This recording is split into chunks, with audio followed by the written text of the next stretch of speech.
So, welcome to Talkaoke. This is a pop-up talk show. We're here at Bromley By Bow Centre.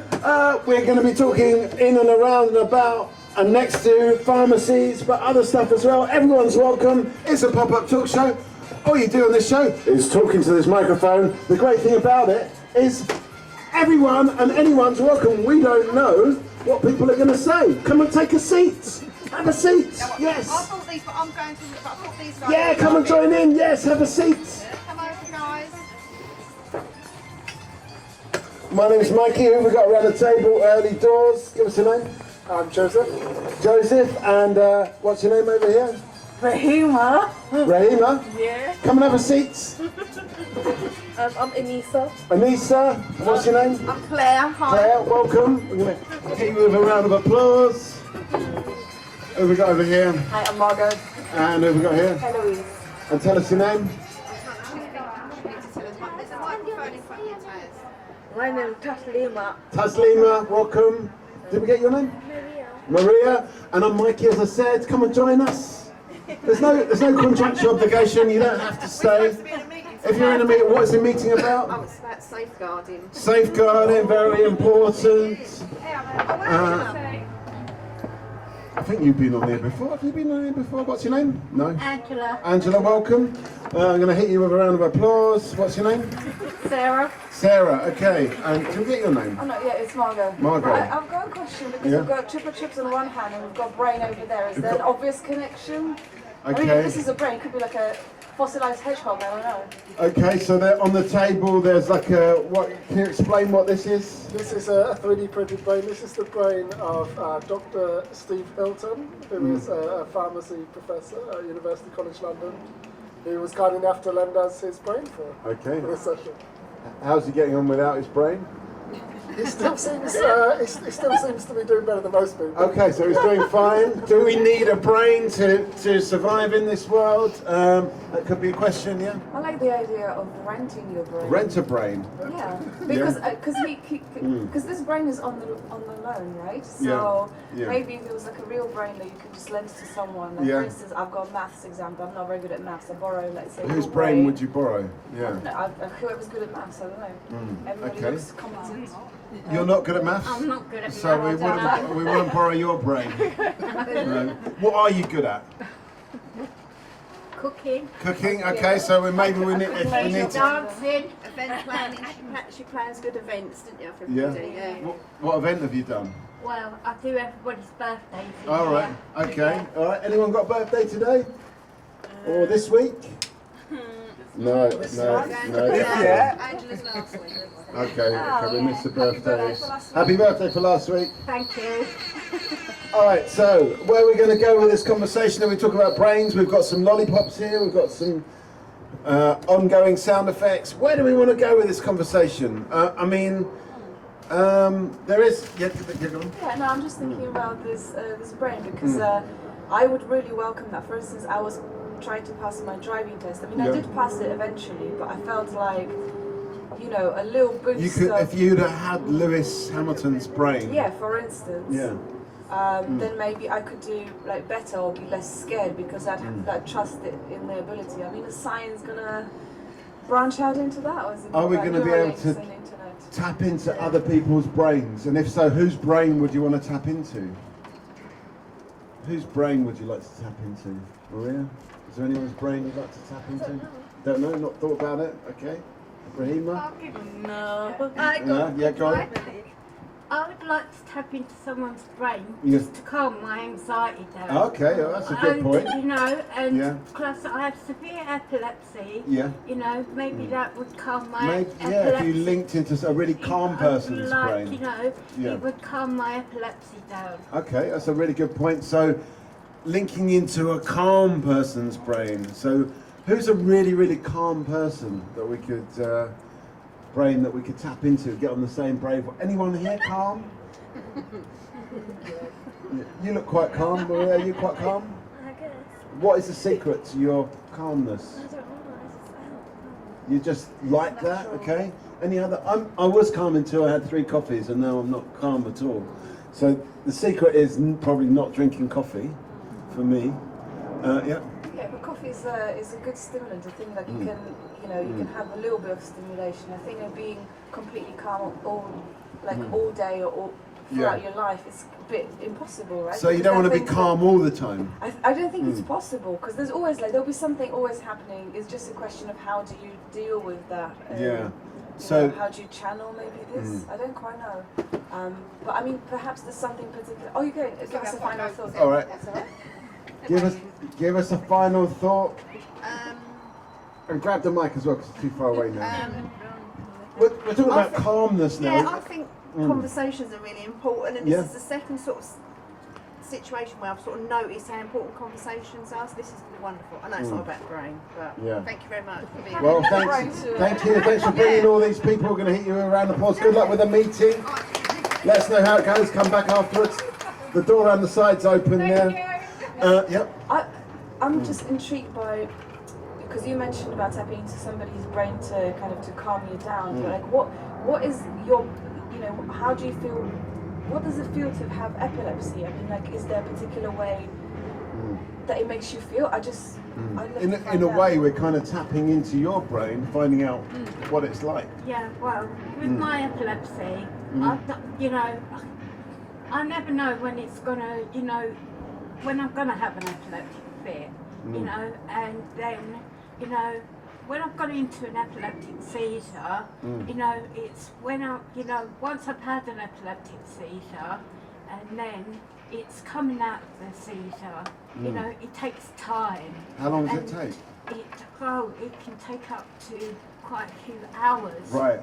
It can take, it depends what kind of seizure I've had. I've got 3 types of epilepsy. Right. And then it takes time to come out of the seizure, and then it drains your body out. It makes my body drain out so much, and then I'm confused. Yeah. That's what makes me, it makes me have a heavy head. Yeah. And that, and I never know where I am. And Yeah. that, So, but you've got no idea this is going to happen. It just happens out of the blue. I never know. I don't know. I could be anywhere. I could be, like at home, in the centre, or out in the street. But that's the worst thing I hate, is being out in the street. So does that worry you, that you think you might suddenly... Yeah, it happens. Yeah. That's what goes through my head, and that's the worst problem. Yeah, I'm going to hit you for a round of applause, so thanks for sharing that. Yeah, let's give Angela a proper human round of applause. Okay, go on. But it's interesting because, as you say, you just don't know where the seizure is going to happen.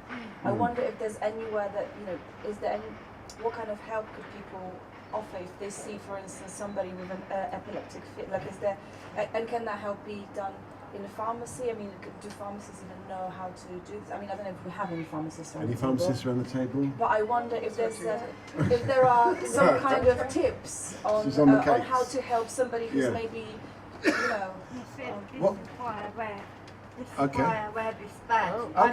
I bought this badge for myself, They don't provide it for me. I bought it for myself, for people to read. So if I have an epileptic seizure outside, then they know what to do. Yeah, okay.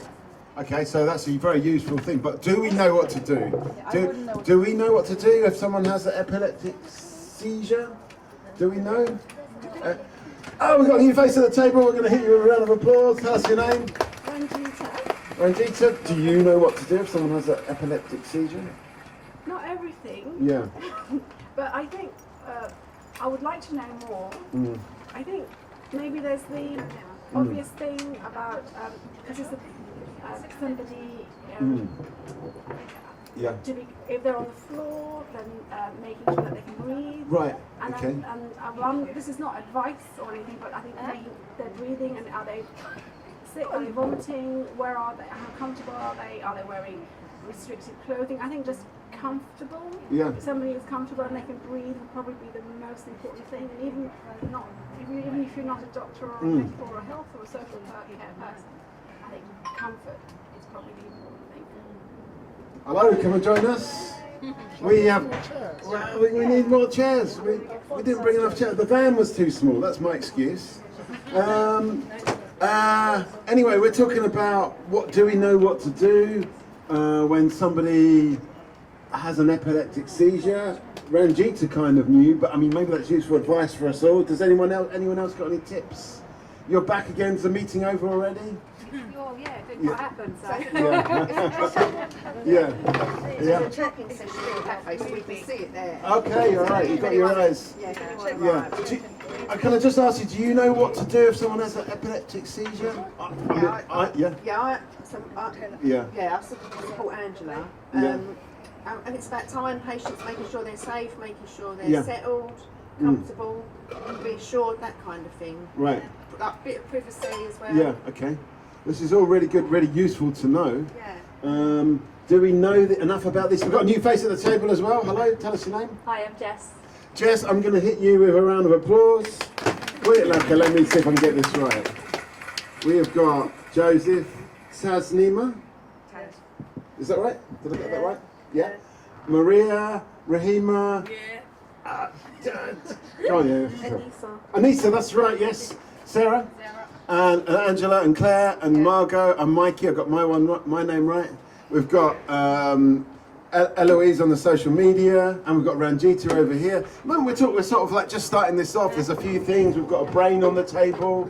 Do we want to borrow other people's brains? Was one question, and then Angela said, "I would like to borrow the brain of a calm person, just to be able to calm me down." And because Angela gets anxiety, but also she has epilepsy as well. So we're talking about, do we know what to do if someone has an epileptic seizure? That's what.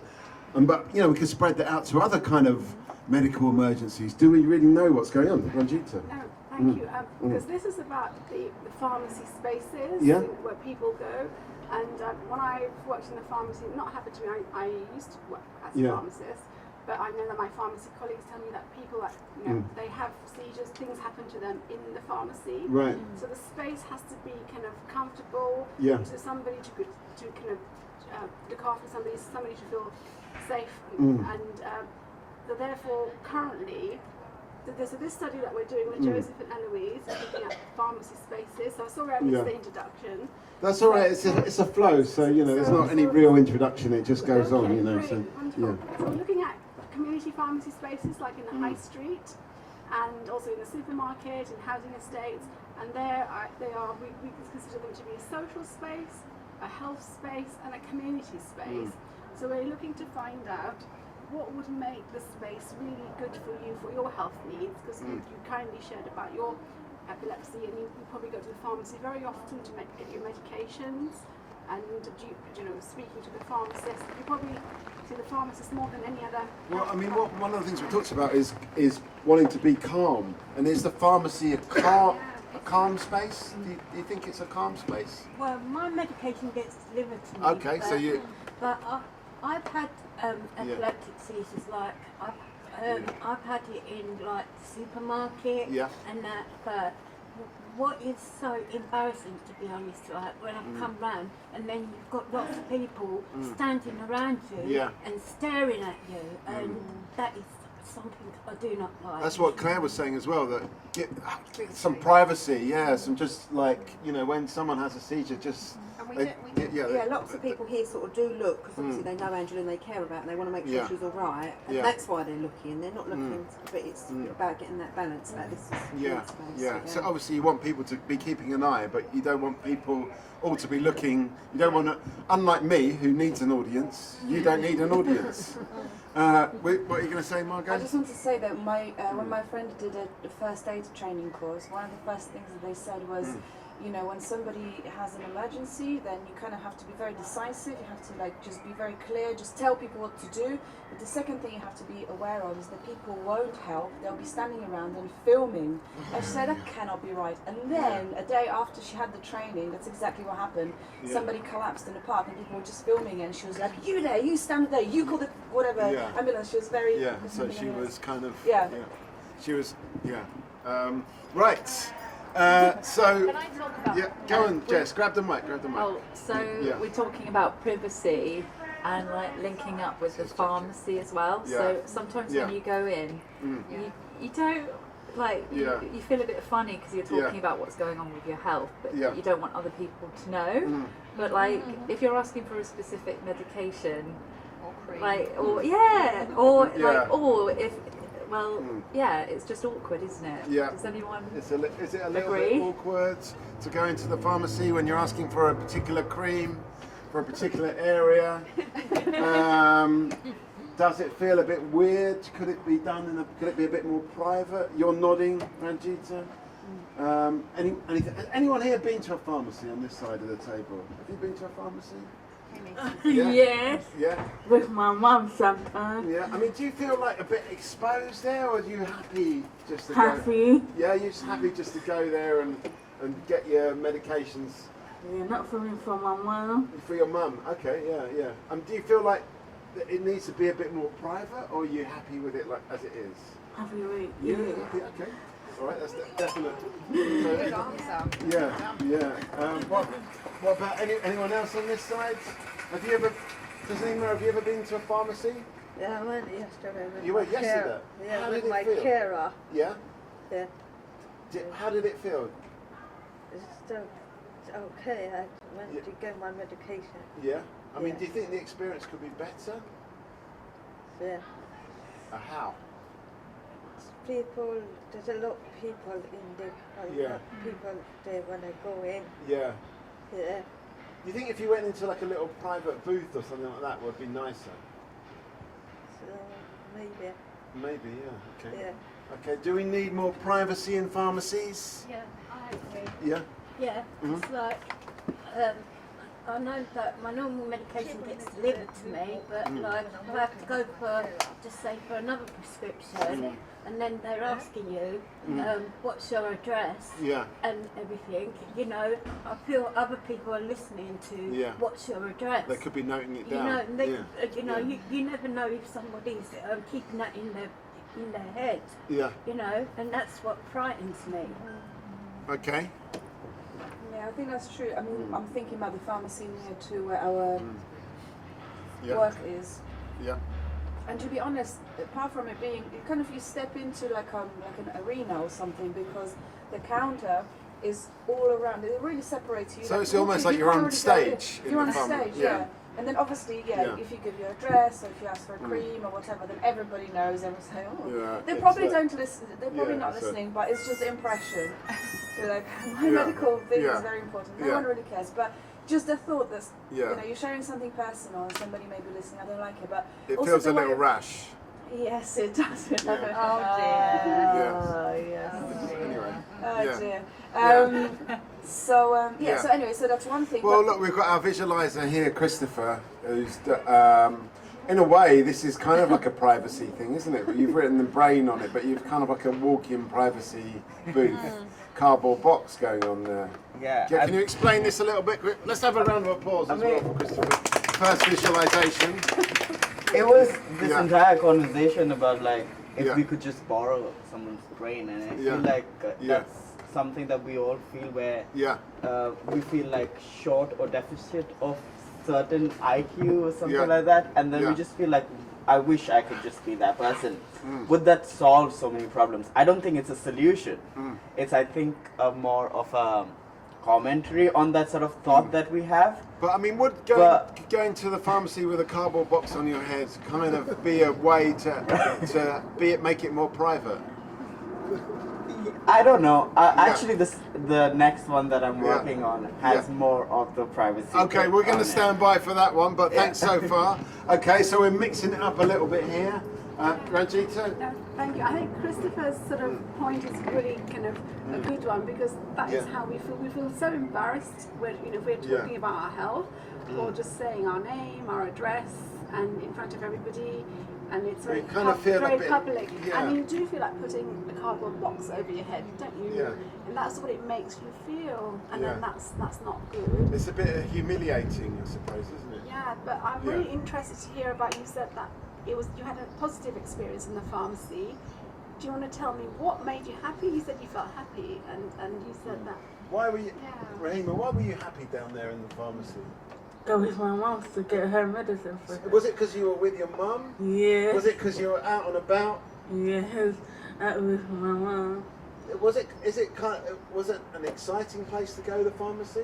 Yes. Yeah. I mean, were you happy? Okay, I'll put it this way. Were you happier when you left the pharmacy or when you arrived? Yes, go back home. Yeah. Okay, so you're happier when you left. I don't know if that's good or bad. It could be both. Tasneema, were you happier when you left or when you arrived at the pharmacy? When I go to chemist, there's always people, and I need space to walk in, and they're blocking my way. Okay, so they're not really taking note of you trying to get in and out. Yeah, they can't see that I got a carer, and they don't move out of the whenever I go in there. So you would like a bit more space? Yeah. Yeah, okay. All right. There's a consultation room in the pharmacy. They're usually quite small, and I doubt sometimes they can't fit 2 people, especially if you need to sit down and if you have other things with you. And I don't know whether you've been inside anybody's been inside a consultation room in a pharmacy. You're shaking your head. And Jeff. they exist. Do they actually exist? I've never seen anyone go in one. Have you heard of that before? Has anyone seen anyone go inside? You? Well, maybe that's because it's private. Yeah. My daughter's been in one. Yeah. Okay. Yeah, so you knew about it? I knew about it. Yeah, because you need to speak to the pharmacist or the who works with the pharmacist. For personal needs, Yeah. Okay, so you knew about it. Some people know about it. I've got a feeling you might know a little bit about it, Jess. But do you know there was a consultation room? You didn't know anything? No, I didn't know about this. No. Would you go into a consult if you were like, can I just see you in the consultation? Would you go into that rather than speak to the pharmacist directly over the counter? I mean, probably because when there's a lot of people around, you don't want them to really know about your business, especially something quite sensitive. Yeah. So I probably would. Yeah. So you would, if you knew about it. Okay. Do you think the next time you go in, you might let me go in the consultation room? Maybe. Maybe. Yeah. Okay, Sarah? Yeah, so I'm thinking about what you said about them being quite small. So a lot of our guys might have carers with them, so and may need that carer there with them. So what happens there where they've, how do they get that personal advice? Yeah. If the space isn't big enough for someone to take someone else in with them. Okay. I mean, how big are these I have to say, I've been doing Talkaoke 27 years, and I'm sure I've spoken to pharmacists in that time, but I didn't know about a consultation room. Did you know about it, Joseph? You're saying no? I think I have had a you've been flu jab. researching. I've had a flu jab in a consultation room in a pharmacy before. Yeah. Were you surprised Usually that it existed? I don't know if they exist in all pharmacies, do they? Do they exist in all pharmacies? Is it like a Some of them requisite? are so small they can't possibly have one in. Yeah. Okay. No, that's enough to say from Joseph. Yeah, go on, I Joseph. just feel like, Yeah. there's not any sign or anything if you to be like, oh, you can ask to speak to a pharmacist in a consulting room. So maybe they should make that more obvious. In my one. Yep. I think here is a space where technology can maybe be useful. So if you walk into a pharmacy, there's a few iPads, and you have a sort of multiple choice. Yeah. Maybe you already know your symptoms and you sort of have an idea what your problem is. Then there's a lot that technology can help you with, and say, okay, well, wait at the counter, your cream will drop down. You just pay for.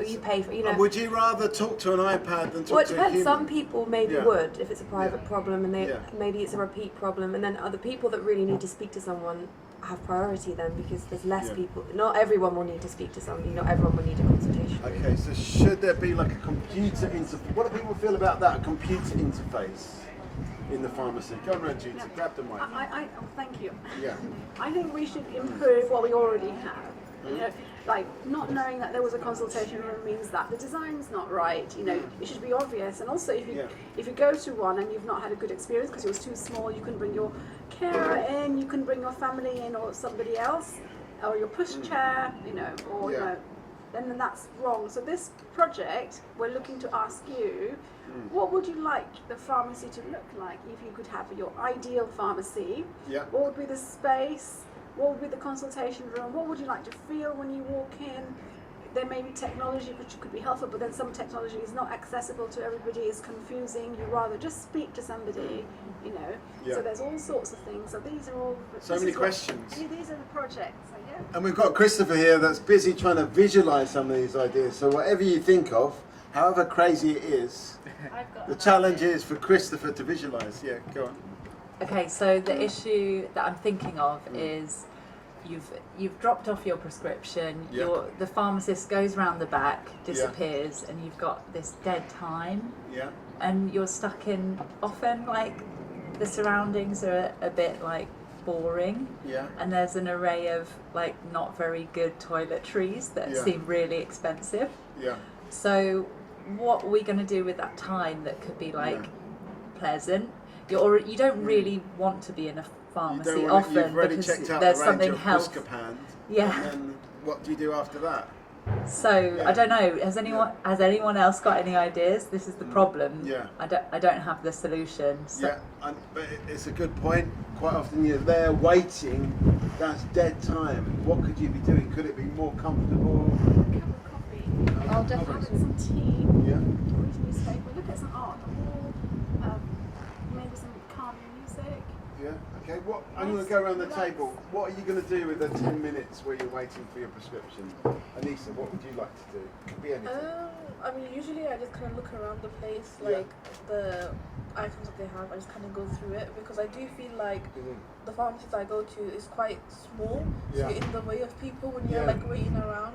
So maybe just like having a space where you can actually just like a waiting area. Yeah, maybe there should be a waiting area. And what would be in the waiting area?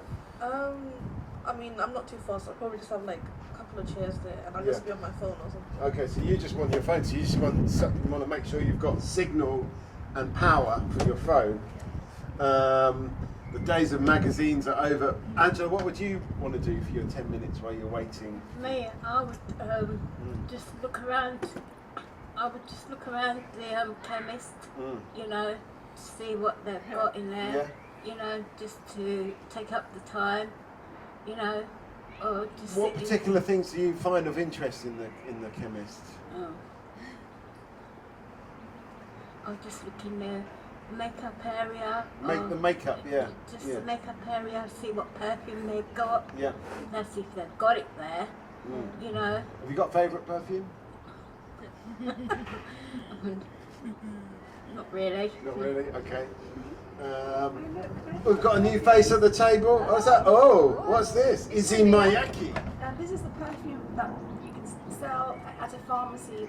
Yeah. A pharmacist that came to our event last night, Yeah. he kind of brought some bits and pieces for our exhibition. Yeah. So we're going to have that displayed because pharmacists sell a lot of perfumes, don't they? Yeah.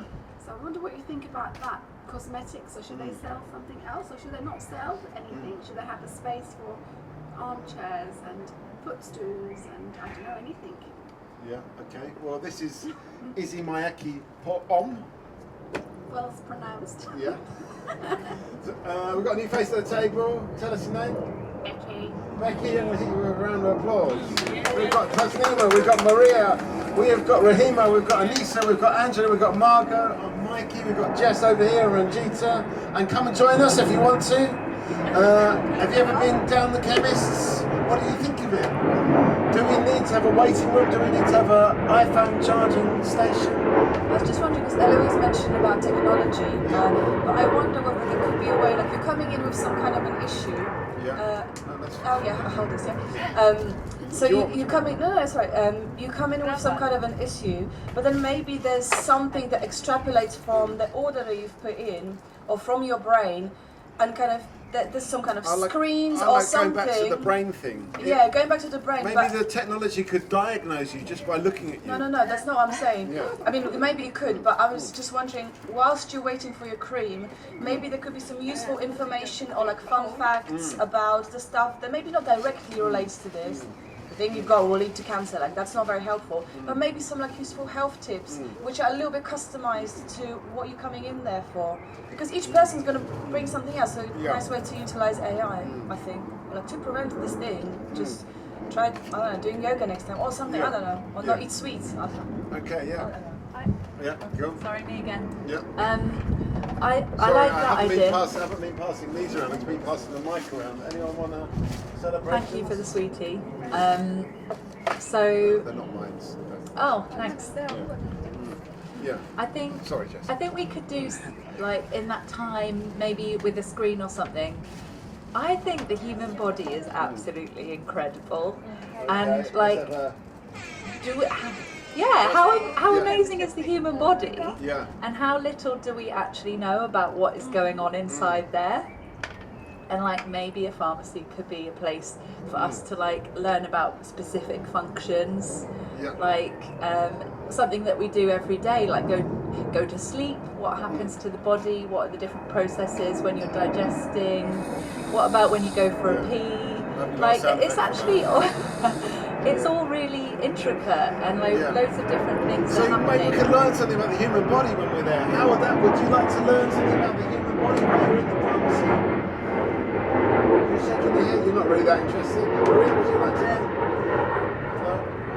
Okay. Becky, I've not really filled you in on what's going on here. This is Talkaoke pop-up talk show. We've got some pharmacists here, people wanting to design stuff for the new pharmacy of the future. We've got Christopher over here who's attempting to visualise the conversation as we go on. He's just added a psychedelic brain to the... Was that there all along? And I never noticed it before. Was that the brain there all along? I don't know. Yeah. Anyway, he's visualising the conversation, and at the moment we're talking about could pharmacies be better, and what about that 10 minutes while you handed in your prescription, you're waiting around, could that be better spent than browsing the perfumes such as Easy Mayaki Pour On? That's what we're talking about at the moment. If you've got any ideas on this, Jess has come up with a really good idea that I'm gonna. Maybe we could actually learn about the human. I think it's a good idea, but to be honest, it's gone a bit on this side of the table. Nobody's that interested in it, but I think it's a good idea. I mean, that's the thing. Maybe you need different things for different people. So that's where we are right now. If you've got anything to add, just grab this mic and say something. I suppose maybe if somebody's come in for a certain reason, it's having. I know you can speak to a pharmacist, but having somebody on hand if there's something they want to talk about their neighbours, grandma, father's son, and maybe just like maybe a little. Because sometimes we go with children. Me personally, I've got a child, so going in if there's like a little space where they can just relax or do something there instead of trying to pull everything off the shelves and.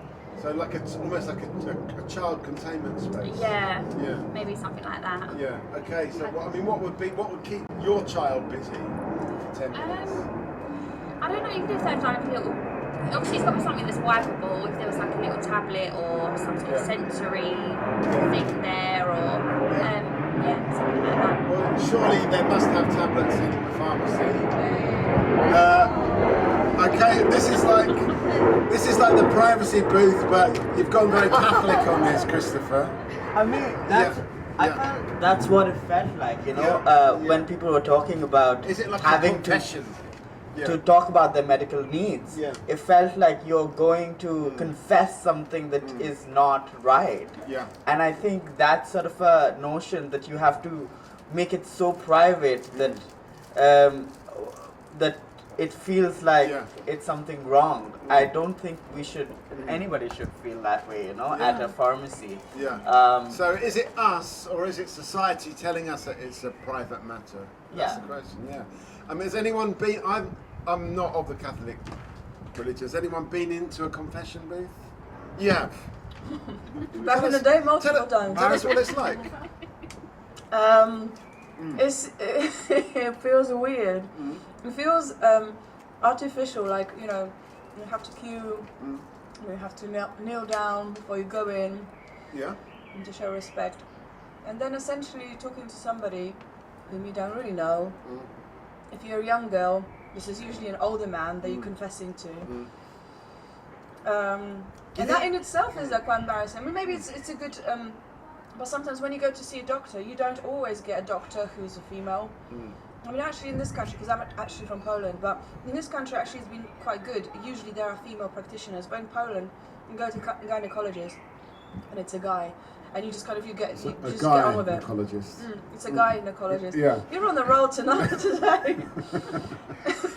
So you go to a guy. But is going to the pharmacy so like you get you get over this kind of embarrassment. It does feel artificial a little bit. I mean, but I do think in Poland also usually you talk to your auntie or to somebody. And you go like, oh, I've got this problem or whatever. Like, oh yeah, you know, I had it and my neighbour had it, and then what you have to do is this, that. They really just break the taboo about the different health conditions. So I wonder whether there could be that kind of auntie figure and normally the solution is pickles or something like that. Don't take these tablets, just eat this herb and then you'll be fine. It works for my neighbour. Maybe that's counterproductive, I don't know. Okay, so we're talking about, but going back to this idea that could pharmacies adopt anything from the Catholic Church in how they deal with private sensitive thing, or you think they should just think of something different? Maybe there are some things that the bells are nice. Maybe some kind of like chimes. Yeah, some chimes. Yeah. Okay. All right. Chimes. Yeah. Okay. Come and join us. Yes, you can. You can bring your coffee and cigarette, especially if you sit on this outer chair. We have got Jess, we've got Ranjita, we've got Becky, we've got Tasnima, we've got Maria, we've got Rahima, we've got Anissa, we've got Angela, we've got Margot and Mikey. And have you ever been to a pharmacy? Never. So we can tell you what it's like. Have you been to a chemist? No, never. Come and join us. Tell us, what's your name?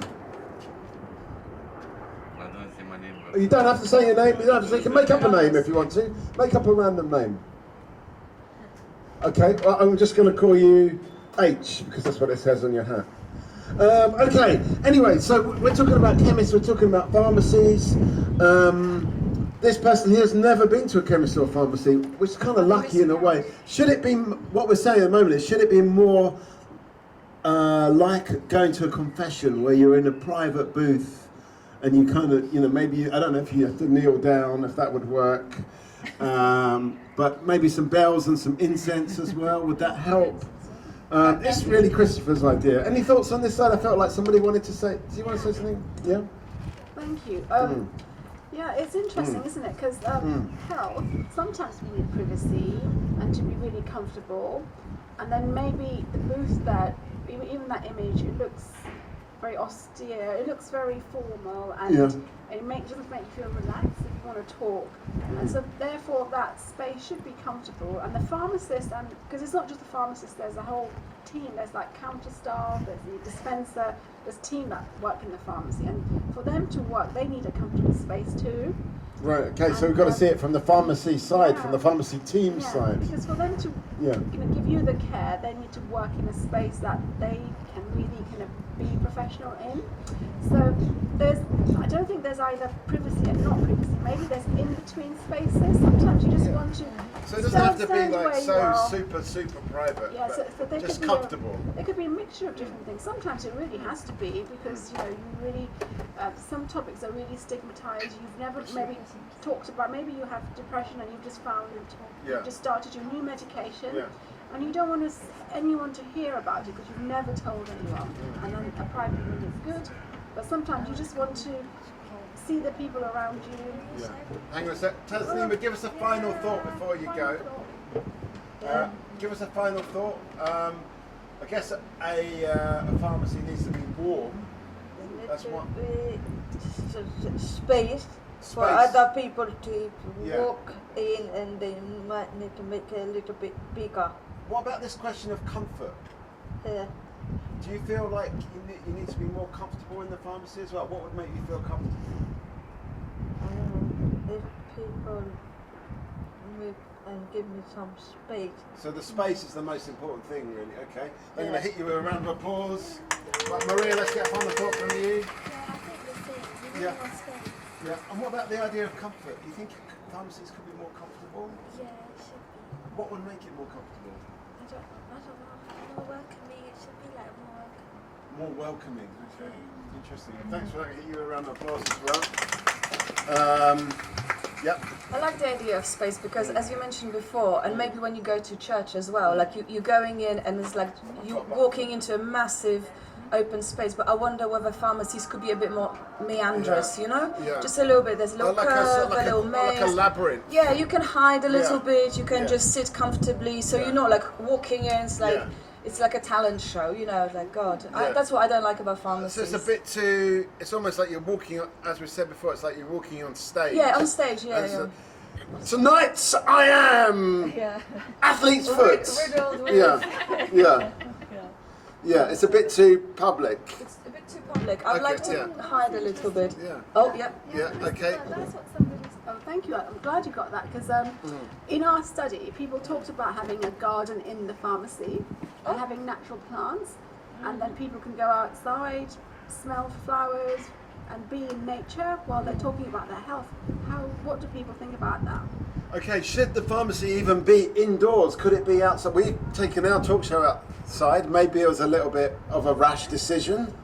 But should the pharmacy also be outside? What would people feel about that? Would it be nicer if we did the pharmacy in the garden? Like we've got all these roses here. Could it be among the roses? What do people think about that? Any thoughts? Oh, we've got a new face. That's going to hit you a round of applause. Tell us your name. Karen, any thoughts? So come and join us as well. 2 minutes. There's no contractual obligation to stay for any particular length of time. So if you feel like you've said what you need to say. Yeah, I'll do this for someone and I'll come back. All right, okay. Karen, what do you think about that? What about putting the farm outside? You've got data protection. Yeah. Then people will be listening. Well, people. Oh yeah. Well, okay. So that's something we were talking about earlier on about privacy and protection. Angela, you were saying you always feel a bit weird, like shouting out your name and address. Like, you know, when they ask you, like when you've gone for when they call your name out for your prescription, and then they say, what's your address, and that, you know, you've got people behind you, and then they're listening to you, you know, and then they look, you know, you feel that, you know, they're looking at you behind your back, you know, because you've got the full counter bit, and then that's what I get a bit paranoid about. What about if you were like behind this rock over here, just kind of whispering it to them? I think there should be a private room. Yeah. There should be an option where you can go into a room. Yeah. If you don't want no one to hear, there should be a private room. Okay. You give that option. Okay, so the option of a private room should be around, but you don't like the idea of going outside with a pharmacy. You don't it will work. Okay. Depending on the weather. Yeah. Okay. Well, yeah. There should be an outside component, so maybe the waiting bit is outside, or there's a nice garden, or there's a little, you know, like something to go and sit and get some fresh air. Okay, so you like the garden idea, okay, yeah. This reminds me, it was this summer that no, it wasn't this summer, there was no summer yet. Last summer. Do you want to hit the sad music? Yeah, if you don't mind. But I've discovered, I think it's called St. John's Garden, and it's just near where London Wall is. And you wouldn't know, like I cycled past it before, but I've never been there inside. And it's like a little medicinal garden. So they've got medicinal garden? Yeah, so they've got plants, and Right. each plant has got a name and explains a little bit about what it does, how people used it. And I thought this is so brilliant because you have no idea. And then you also get a chance to interact with the plants that you've never. Hello. Come and have a seat on the table of chat. This is Talkaoke. It's a free-form talk show. We're just talking about any old thing, but at the moment we're talking about pharmacies and medicinal plants. And we've got Rahima, we've got Anissa, we've got Angela, we've got Margot, we've got Eloise, we've got Jess, we've got Ranjita, we've got Becky, we've got Karen, and me, Mikey. What's your name? Aziza. What was it? Aziza. Adija. Aziza. What are you talking about? We're talking about, have you ever been to a pharmacy? What did you think of it? Could it be improved? That's the main thing. It needs to be improved. Okay, come and tell us about it. Tell us, we'll hit you with a round of applause. Because we've had some suggestions, we've got this idea that possibly a pharmacy could go in the garden. And Margot was just saying about you can have medicinal gardens as well, where you gather different herbs with medicinal properties. So that's one idea. What do you think would improve the pharmacy? Go on, Ben. Just me personally, from a hay fever sufferer, summer would be absolute hell for me to be in the garden. Okay, so you don't want to be in the garden? No, not if there's like lots of pollen flying around, and then I've come into the farmers because I was suffering from hay fever, and then you stick me in a garden, it's made it 10 times as worse. Okay, so gardens are definite. Yeah. You can have both. You can have both. Yeah. Okay. It's a choice. So maybe there could be an optional garden. Yeah. For those that don't suffer from hay fever. Do you suffer from hay fever? Sometimes. Yeah. Come on, have a seat. Don't worry, you don't have to say anything. Have a seat. We'll hit you a round of applause. Let's give it. I've got another new face over here. Tell us your name. Hello, my name is Justin. Okay. At the moment we're talking about pharmacies. What do you think about this? The pharmaceutical garden? Yes. Oh, you're off. Okay. Give us a final thought, Rahima. I've been there with my mom. She got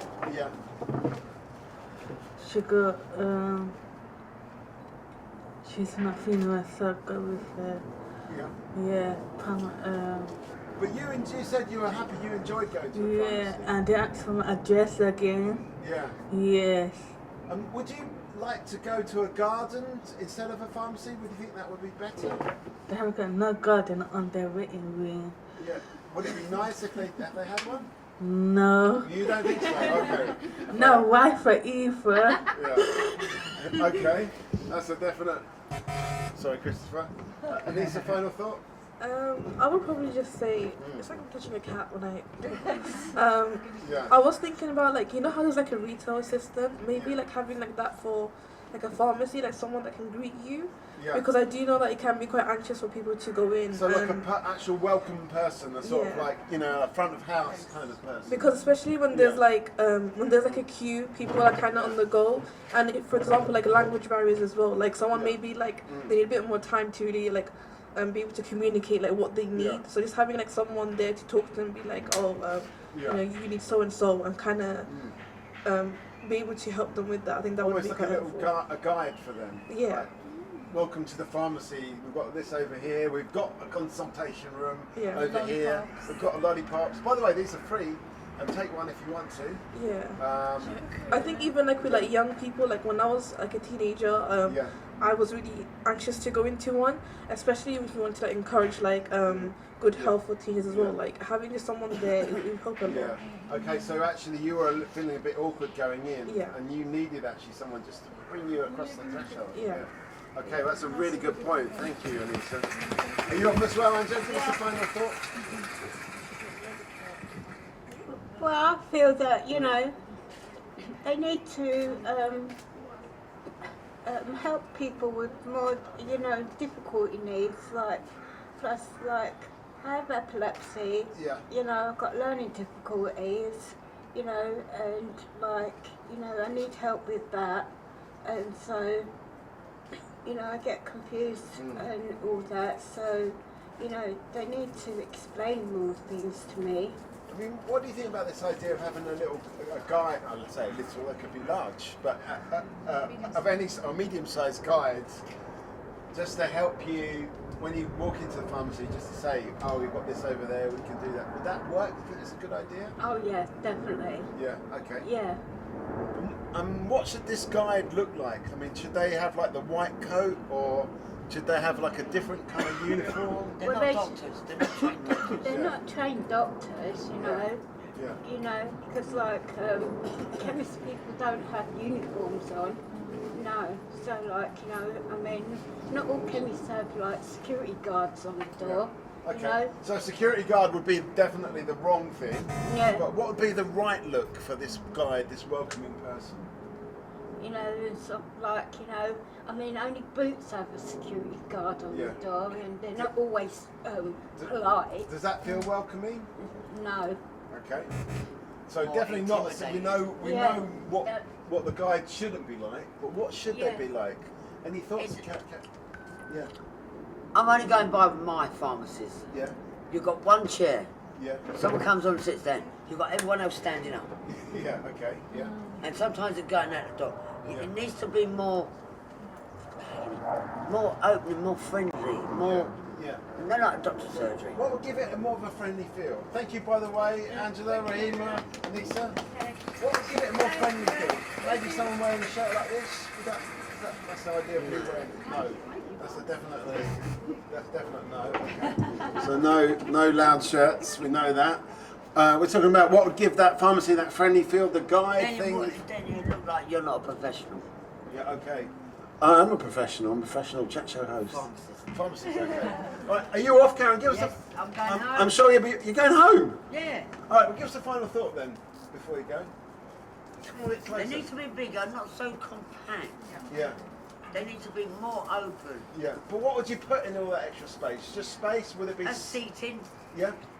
Sofas or hard chairs? More. Like Grab the mic It could be as well. painting on the walls, it could be art on the walls, it could be... Like Bromley By Bow Centre. Yeah. It could be art on the walls, not just white like a hospital. Yeah, okay. It's Okay, got so a to bit be more inviting, arts. more friendly. Yeah. Is that not... Do you think there should be an artist up front to greet you? Like artist. Okay, a juggler. Yeah. I think sometimes if somebody walks in Thank you, and Karen. greets you, it can be Yeah. quite intimidating. So a Yeah. bit like, I've only come in here. Well- Because some people don't like to be approached. We need to Yeah. remember that everyone's so different. Some people might want to be like, it's okay. Someone walks over and goes, hello, can I help you with anything? That's enough. If someone says no, then leave them until they're ready to So talk some to you. people don't even want to have that No, greeting conversation. some people, because it causes them anxiety, some random person just walking up and approaching it. Yeah. And a thing that we've noticed is a lot of people trust pharmacists, doctors, a lot more than just some random person. So even if a pharmacist goes, hello, or I'll be with you in a minute, just acknowledge that person when they walk in the room. Okay, so it's about the pharmacists themselves just going, I've got you. I know you're there. Yeah, just, or even if it's someone at the front desk, just acknowledge that person. Hello, how are you? Yeah. Just it's simple, and then let it flow from there. Okay, let it flow. Someone greeting at the door, mind your own business. Okay, so everything we come up with, someone else comes up with something, come up with a garden, hay fever, come up with somebody to anxiety, I don't know. We're doing our best here. We are coming up with ideas. They're just like, they're not landing fully. Have you got anything to say, Justin? Because you only... I may have. You may have, okay, go on then. I was just going to say, I think what we're realising is that there needs to be options. And Yeah. for people who, I know I don't particularly like to be greeted when I walk into a shop, I need my space. Yeah. Therefore, if there was a little interface or a screen or something, I could just tap on it. And then maybe if I need to approach the pharmacist, but where other people don't want to any technology, they just need human contact. So I think we need to have options. So, I think that's what we're picking up, different options for different people.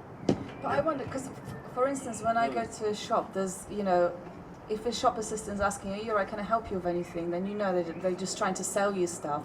So I think it's just the way in which they greet you, and I wonder whether there could be some kind of training done for people who are professional greeters, because I think that's a really legitimate job, because you'll be reading a person walking in and trying to adjust to their needs. So I actually think it's very that professional can actually adjust and, just someone who's read like a human scanner, this person comes in, it's quite visible that maybe they're shy or they've got anxiety or whatever. I think it's a really legitimate job, and just to put them at ease. So and you don't there's greet coffee. everybody. You can tell by how they're coming in. Or you let them come in, and when they're kind of like milling around, can you just this is interesting, isn't it? It's just a different ways of bonding with people when you're in the queue. So, but I also have got this little excerpt. One of the people who comes into our studio, John, he told me about pharmacies, early Boots stores, doubling up as libraries, and I thought that was really interesting. So there's a little thing here. Okay, so Boots used to be libraries as well, Justin?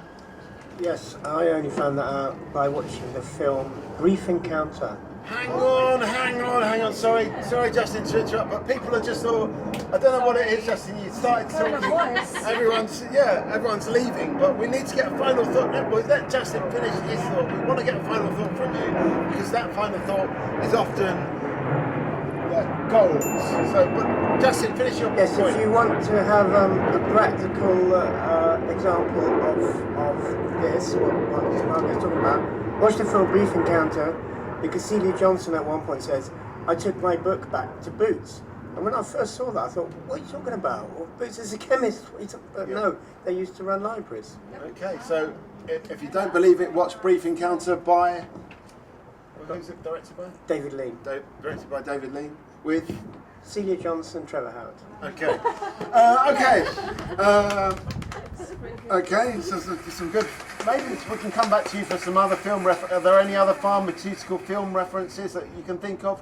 We'll come back to you for that, but we need to get final thought from Jess. And so think about that in the meantime. Yes, pharmacies could be better. Yes, lots of people said space. I agree. I think it's always pokey in there.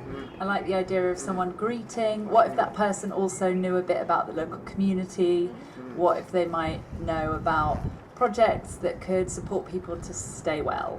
Okay, so not just information about the body, but actually wellness and good projects that actually keep people well. You're shaking your. It goes 12 times. Yeah. I didn't realise it was that. This has happened before, but I'm sure it wasn't that. Have they serviced them? Have they serviced it since last year? It wasn't this loud.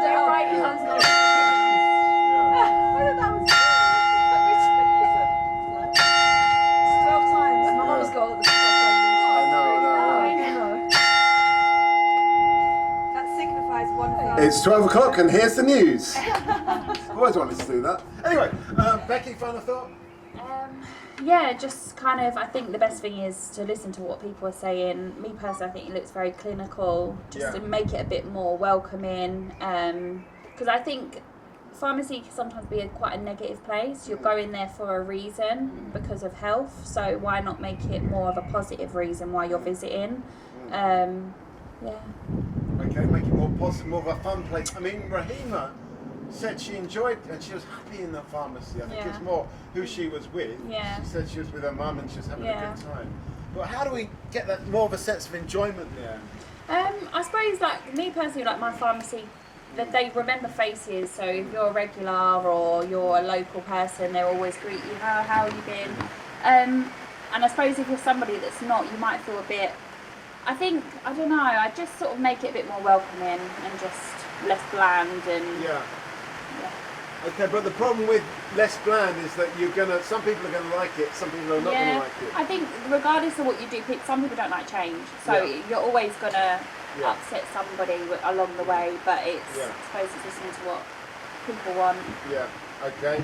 So yes, we're going to, Jess is requesting a round of applause for that, Becky, and I think it's a legitimate request. And a round of applause as well for you, Jess, thanks for joining us. We're going to come back to you now, Justin. Hopefully you thought of some more chemical... Perhaps I could just ask, apologise for missing the beginning. It's a flow, Justin, things I was just wondering about community pharmacies, because my immediate thought is, well, the government's running down the NHS and just trying to hive off service to pharmacies. Yeah. Is this too cynical a view? What you mean, you think it's part of a privatisation agenda? Well, I don't know what other people think. This has been suggested, yes. Okay, is all this pharmacy research part of a privatisation agenda? Thank you for that comment. So, a little bit of both, really. So the pharmacy profession is, pharmacists are contracted by the NHS as a chemist. Yeah. So they provide a lot of services like your prescriptions, public health services, screening, and then they have the consultation rooms to do a lot more. I know that you've said that you've not been to a consultation room before or used those services, but there's lots of the public, they need it as an essential service. And very soon pharmacists are going to be independent prescribers, like the GP, like a doctor, a medical doctor. And so the course is changing. So in a couple of years' time, all the pharmacists will be independent prescribers in the chemist. So therefore the space is going to be different. And when you say, are they hiving off? I think NHS needs investment more than it is now. It should be one of the most, prized, valued, really important resource that really hasn't been. It's been going the opposite. It's been de-invested. Downhill. Divested. And then to keep the healthy community population, it's so important. So it's about looking at skills. When you look at when you have a health problem, you want to look speak to different people. It's not just a specialist. You want to speak to somebody who's warm, empathetic, understands a different aspect of your life. It could be a social worker, a carer, a really good friend, a pharmacist, a nurse. So health is not just a particular specialist. So we need to skill up people to do more things with each other in the community. So having a new way or a new system of looking at health. So we wanted to bring this Got to return. You've been to the camp? Yes, okay. How was your experience? I went live. I went to How was your experience of going there? It was very convenient. I thought I recognised you as well. Yeah. Come and bring your iron wheel to the... Come and have a seat. Anyway, Joseph, you say something. Give me 10 minutes. Well, it's been taken over here by Angela. Yeah. It's my life. Yeah. Joseph, the creative health Yeah. master's student and his enemies. Yes. I've got a microphone here. Come on, give me a chance. Yes. Well, look. I obviously, coming from a Talkaoke experience, talking about pharmacy spaces, I was incredibly nosy. I was looking around the whole time. There was no ramp to get in. There was a step up to get into the place. There was no button for disabled people to open the door. We went in, and it was sort of weird in that you sort of look around. There's a huge amount of information, but it's like just posters upon posters everywhere where you can't really see any of them. There's so much information you can't really. So take you're any of it in. awash with it, a bit like we are awash with water. You were awash with information. And you know, I mean, that's not to say anything bad about the people who work there, because they know so much that they're trying to just tell you everything. Yeah. But therefore, it's like just hitting a brick wall. You know, and you know, you have one problem, but you're seeing 100 posters for a whole lot of things. So you're like, oh, do I have diabetes? Have I got... Exactly. It's like diabetes, blood pressure. It's like if it hits you with every possible illness, so you leave thinking, I've probably got all of these things. So it's a kind of like, it's a hypochondriac's paradise, basically. Oh yes, yes, I would love it. All right, okay. Did you go to a consultation room? No, it was actually busy. Okay, but did you spotted it? Would you have liked to have gone to one today when you visited? No. No, I was purely collecting. I was collecting medication for my asthma. Yeah. And it was very convenient. There was one chair to sit in, which was very uncomfortable, but I had it. Yes. So, you know. Well, that's what Karen was saying earlier on, that there's only one chair. Come and join us if you want to. Have you ever been to a chemist or a pharmacy? No, not really. Never been? You've been... Very healthy. Been healthy? I'm nearly 4 years, I can't see the doctor. Nearly 4 years. Really? I'm not going anywhere, I don't have any problem, that's why I'm not going. I mean, do you think maybe you need to just get a checkup or just... I don't think so, maybe at the moment. Maybe Yeah. later I check up. Okay. But you feel healthy? Yeah, I feel better. Will you never go into a pharmacy just to get some toiletries or anything? No? Okay. All right. Well, come and sit down. We can tell you about what it's like. You've been here. You've been to one just now, haven't you? Well, I actually popped in there yesterday too with something different. Right. Yeah. And there was an amusing experience where the chap in front of me, he obviously had something wrong in terms of his teeth. Right. He had some abscess or something. Yeah. That meant he couldn't really speak. Yeah. And also, I don't think he spoke English anyway. And so he was trying to communicate with the pharmacist through sort of various pointing and hand signals. Yeah. The pharmacist was trying to explain to him that he needed to go to a dentist, but couldn't. He didn't know the word dentist, and also couldn't find out the language of the person because the person couldn't speak. And it was, I mean, I left before they'd even started to get a resolution. Is that why you came back today? Because, I didn't have time yesterday. It seemed like that could take half an hour, 40 minutes. Right, okay. Just trying to work out what the word dentist was in a variety of languages. Yeah. How could that pharmacy be, if it could be designed differently for that pharmacist to communicate with that person, that information in that situation, what could the space be like to make it, to enable the pharmacist to communicate and the person to express, even though there's not English, it's not their first language, they're obviously like, there's a physical, and there's going to be lots of people like that.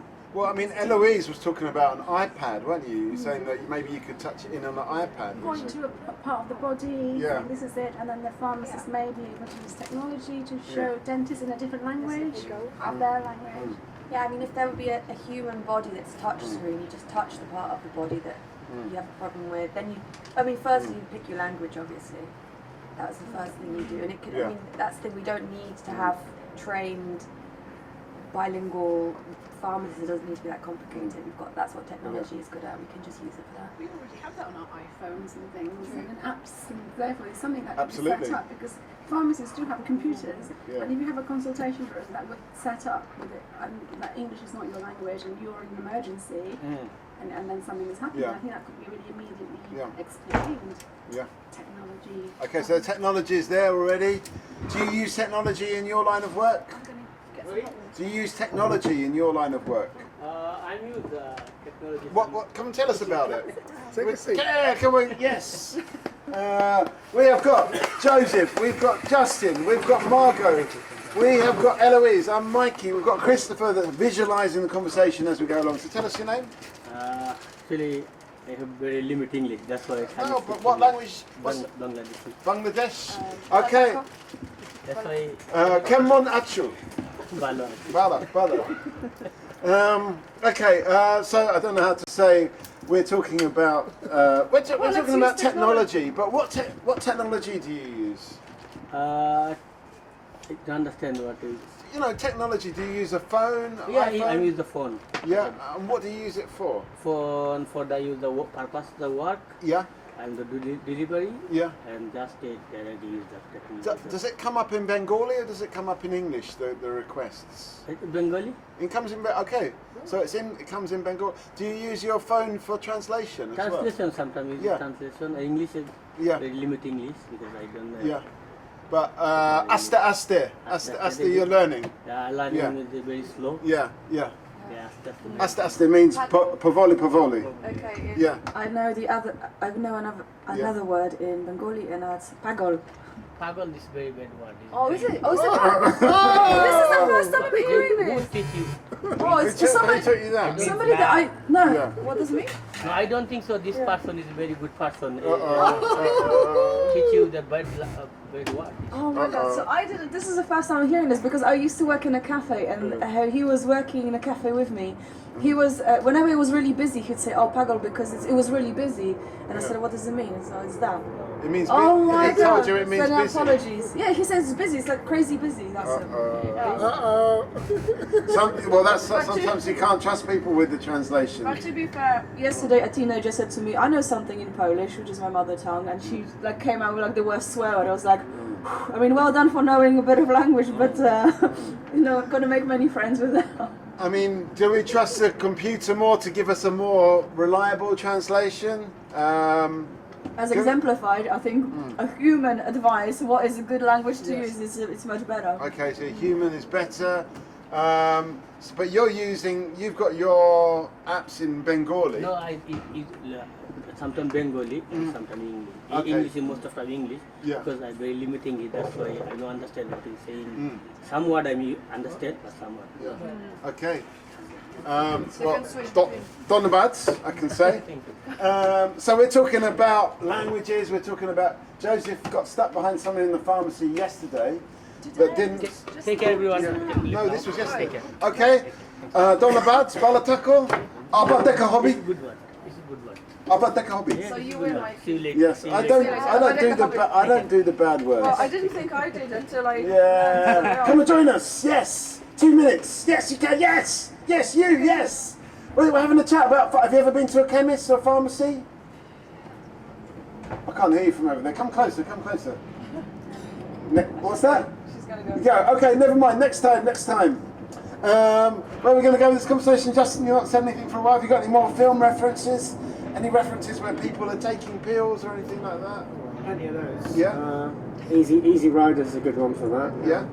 They probably were actually taking pills during Did that. they get them from the pharmacy? Well, they were in the middle of the desert. I imagine that they took them on their bike with them. Yeah. But it's a very convincing scene Jack Nicholson is clearly spaced out. Okay, so they're Good acting skills. okay. So the pharmacy scenes in films tend to be more about people misusing drugs. Would you say, or do you think that's using? Yeah. Okay. Yeah. Yeah, no, but I'm interested in these different language skills of the pharmacists. Does a pharmacist need to be a linguist as well, knowing all the different But I languages? think there's so many migrant workers now in this country that it's not a big deal that somebody is a speaker of another language who works in the pharmacy. And I think maybe just leaning into that more. But I mean, it would be good. you need to match up that language with the language the person, because you might have somebody, for example, speaking Romanian, and the person coming in is speaking Bengali. So maybe there could be some kind of language matching platform or something like that. Okay, like what languages do you are spoken in this pharmacy? Yeah, or Some flags. to get your I don't know, chemist treatment or in Polish, go to these and these pharmacies in these areas. What is Polish for pharmacy? Apteka. Apteka. Latin, Yes. All right. But with technology, we can have. There's so many languages. How many languages are there in the world? Probably 300. Probably more than that, probably thousands, because we have dialects. Where I'm originally from, Nepal, we have about 40 different dialects. Right. And Nepali is the main language. So nobody, really, Nobody really understands each anybody anyway. other. So therefore, but I like what Eloise was talking about technology, because a lot of communication is not about the words, it's about non-verbal, isn't it? Talkaoke, Mikey. Yeah. What do you think? Well, that's why we've got Christopher here to go non-verbal. Have you come up with any new visualizations in there, I think Christopher? 14% of your communication is the words, and the rest is all to do with your tone, how you look at somebody, how you're with them, your body language, all of those things. Speaking of, come and have a seat. This is Talkaoke. We're going to hit you with a round of applause. We have got Joseph, we've got Ranjita, we've got Justin, we've got Margot, we've got Eloise. Tell us your name. Sultana. Sultana, welcome. Another round of applause. Cake on the brain. Yeah, I've got cake on the brain. That was me. Do you want the last cake, Sultana? We have them all already. Yeah, we've eaten loads of cake. I'm on a bit of a sugar high now. Are you? But we're talking about getting high on various substances, sugar mostly, and coffee. But in a lot of films, there's people getting high on pharmaceuticals. We're talking about pharmacies. Okay. Have you ever been to a pharmacy? I have. What was your feeling about it? Did it feel good? Did you enjoy going there? I think it depends on the pharmacist and also the staff. Yeah. Some pharmacists are really good. They save you a GP visit because they're so knowledgeable. Yeah. So would you rather go to the pharmacist than the GP? I would. Yeah, because of the quick access. Yeah. So it's just much more convenient. Yeah, if they can diagnose the issue on the spot. Yeah. And especially for children. Yeah. It's quick and easy and kind of. I don't mind paying for the item, but as long as I can get the advice straight away. Yeah. So it's that instant help. It's the instant help that you get from the pharmacy. The GP, maybe things take a bit longer. Yeah. Okay. And there's the thing about the kids that's come up before as well. Should pharmacies be more child friendly though? Could they be more child friendly? I think so. And again, it depends on the pharmacy itself. Quite in this area, in Tower Hamlets, I have noticed the pharmacies aren't that big for buggies or even wheelchair access, and there's not hardly any places for children to play or any kind of childcare support. But having said that, Boots as a brand, there's not many around either in Tower Hamlets. I find Boots and Superdrugs are no, actually, Boots have pharmacists in them as well, but it's really, really busy. The nearest one I think is in Liverpool Street Station, which is jam packed. Yeah, it's just it's a bit too hectic. Yeah. So I think definitely there needs to be bigger pharmacies available, and also looking at support for mums or pregnant ladies or people with young children. or disabled access. I mean, that's one thing that's come up a lot actually this morning and going into the afternoon, is that people are all different and they've got different needs, and our pharmacy's catering for all these different needs of children, as you said, older people, disabled people. Margot. I was just wondering whether, you know, because I agree with you, the pharmacies here are just like so tiny, you can't, you know, it's just a bit, yeah, and in my view sometimes they look like vets. Because they're just great. There's nothing there. You just like you're walking in. It's like you know, it's all grey. It's like tiles or whatever. Really unfriendly. Really kind of looks like bare, you know. But I mean, while we're doing the pharmacy, should we be doing the vets as well? Could vets look better? Oh, that's cute. Hello, welcome to a talk show. You can come and join us as well. Have you ever been to a chemist? Are you from the police? Okay. I'm joking. What's on your ID card? I don't even know. I can't see this far. Are you on the cover? Come and join us! Come and join us.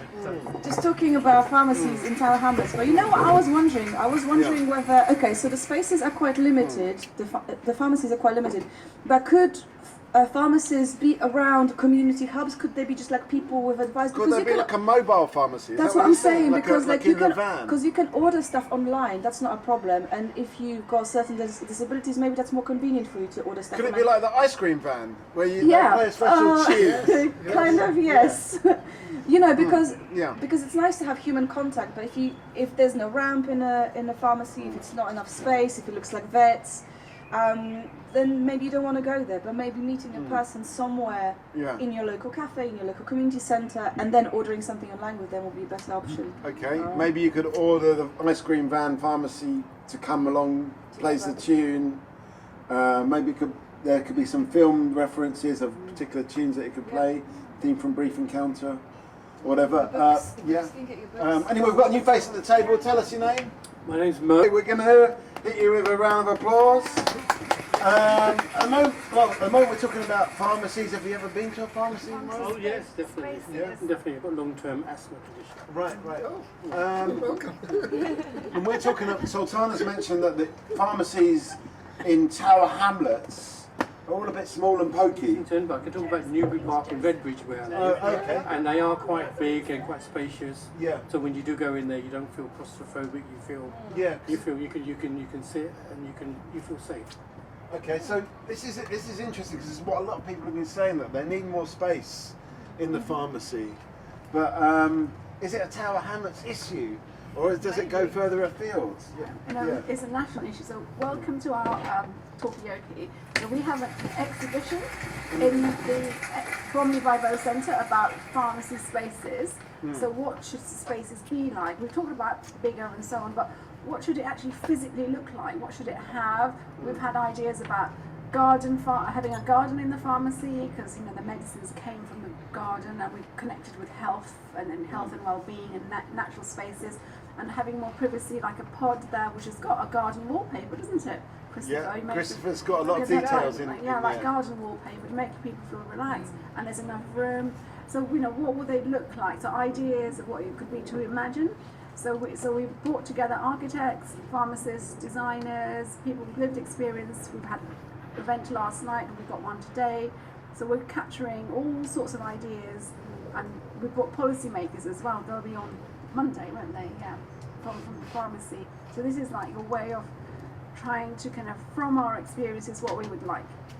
So just to give you a background so that we're all on the same page. Thank you for that. I'm going to hit you with a round of applause for that. And so you're researching this, what's the headline of the research? What's the feeling that you're getting from?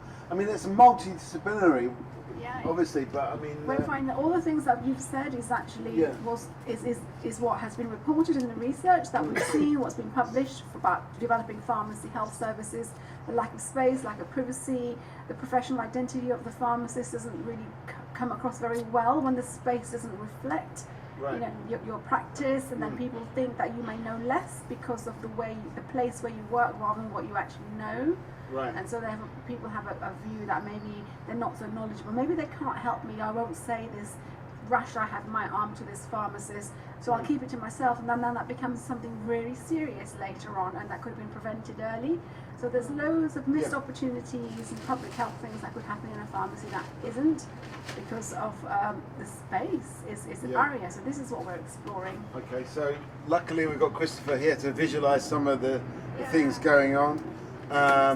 Chelsea Physic Garden, because that was the apothecary of 1800s. Okay, so this was an actual. I'm going to try and say this. Apothecary. Come on, Mikey. Anyway, yeah, I should do better with my diction. Come and join us. This is Talkaoke pop-up talk show. We have got Eloise, we've got Sultana, we've got Mo. What are you doing here? What's that? You can leave that there. We'll keep an eye on it. You know, it's going to be fine. We're going to hit you with a round of applause. As I said, we've got Eloise, we've got Sultana, we've got Mo, we've got Joseph, we've got Ranjita, we've got Justin. What do you want to say, Justin? Ranjita, just I've always wondered for years how you actually pronounce that, Chelsea Physic. Chelsea Physic. What do you think it was? Well, Chelsea Psychic Garden. yeah, I mean it's a strange word. So you. Where does it come from? Yeah. Does it mean like energy? Like they've got a physics sculpture in the Albert Memorial. There's this man on a horse. It's called like the physical, the physics. Is that it? Yeah. The word, I don't know. Maybe Latin or everything. Well, Latin or Sanskrit. So Latin. Okay, so everything is all rooted in Latin and Sanskrit. Where are we going to go with this conversation? Okay, we're talking about the distant. Should we be looking to the distant past when it comes to pharmacies? You're nodding, Mo. Have you got any views on this? Just you said earlier about natural remedies being there and that being the inspiration for modern day medicines. Nature itself. So. And you're at calm when you're in nature. I mean, are we reflecting the sort of history of pharmacies, going back to the kind of herbal roots, so to speak? Are we kind of acknowledging that this kind of long and deep history enough when people go into a pharmacy? You know, or is it too kind of modern and clinical? Could there be something which kind of refers to the ancient past? Well, I think people are going to get, want to go back to that more natural way of taking medicine again. So I think that, one of the pharmacies that we did a workshop in, they were from southern India. Yeah. And they were talking to us about the difference between what medication looks like there as compared to in London. And they were saying that, whereas in southern India, somebody might buy a bag of turmeric. Yeah. Whereas in the UK, people would buy a pill of compressed turmeric. Right. Or somebody might buy garlic to treat something in Asia. But in the UK, you'd buy a pill that contained garlic. Right. And in the UK, we've got used to... We want everything to look like a pill that's been made very carefully by people in a laboratory. And I think that that's something that perhaps is now going a bit more out of fashion now that people, with their food as well, they're more interested in organic stuff and things. Actually, the ingredients looking like food and not looking like processed things quite as much. Yes. So I think that there will be a shift to consuming medicine that doesn't look quite as processed as it did in the past. So something that looks a bit more organic, less pill-like. We're moving away from pills. Who likes pills here? Anyone? Do you like pills? No, no one likes pills. Well, we seem to take medicine as pills. Come to you in a second, Ranjita, because I'm there tomorrow. About natural stuff, because we were talking about makeup before. Should pharmacy be selling makeup? But I've heard recently that apparently snail's slime is a good natural Botox, or like a, yeah. Would you put snail slime on your face? Yeah, definitely. It was in a pill. Would you rather not put in a pill, but like I would put the thing. Get the slime straight from the snail, or would you rather have it in a bottle? Look, if I have to wait for my medication a long time, then I'm sure there will be time for a snail to go around my face, But I quite like that. Yeah. It's just different, isn't it? And natural. Okay. Let's get a snail, let's do it. Okay, there's some snails out there, we can do this. Actually, there is a Chinese therapy of snails.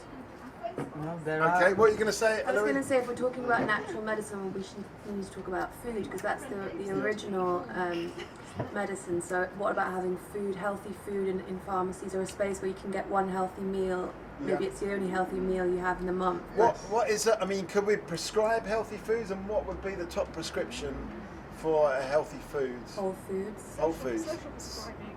Yeah. Healthy food. Yeah. As a pharmacist, would you ever want to prescribe broccoli, for example?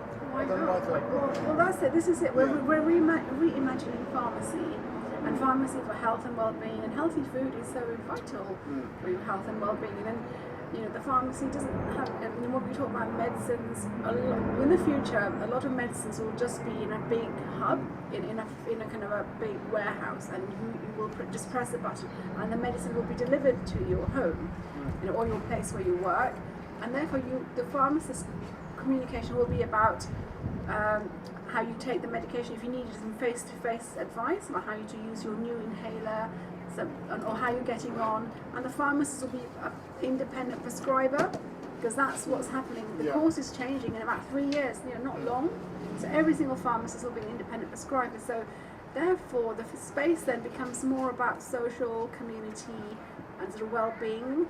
So there'll be more like a well-being hub, and also advice about your medicines, as well as sort of other well-being things.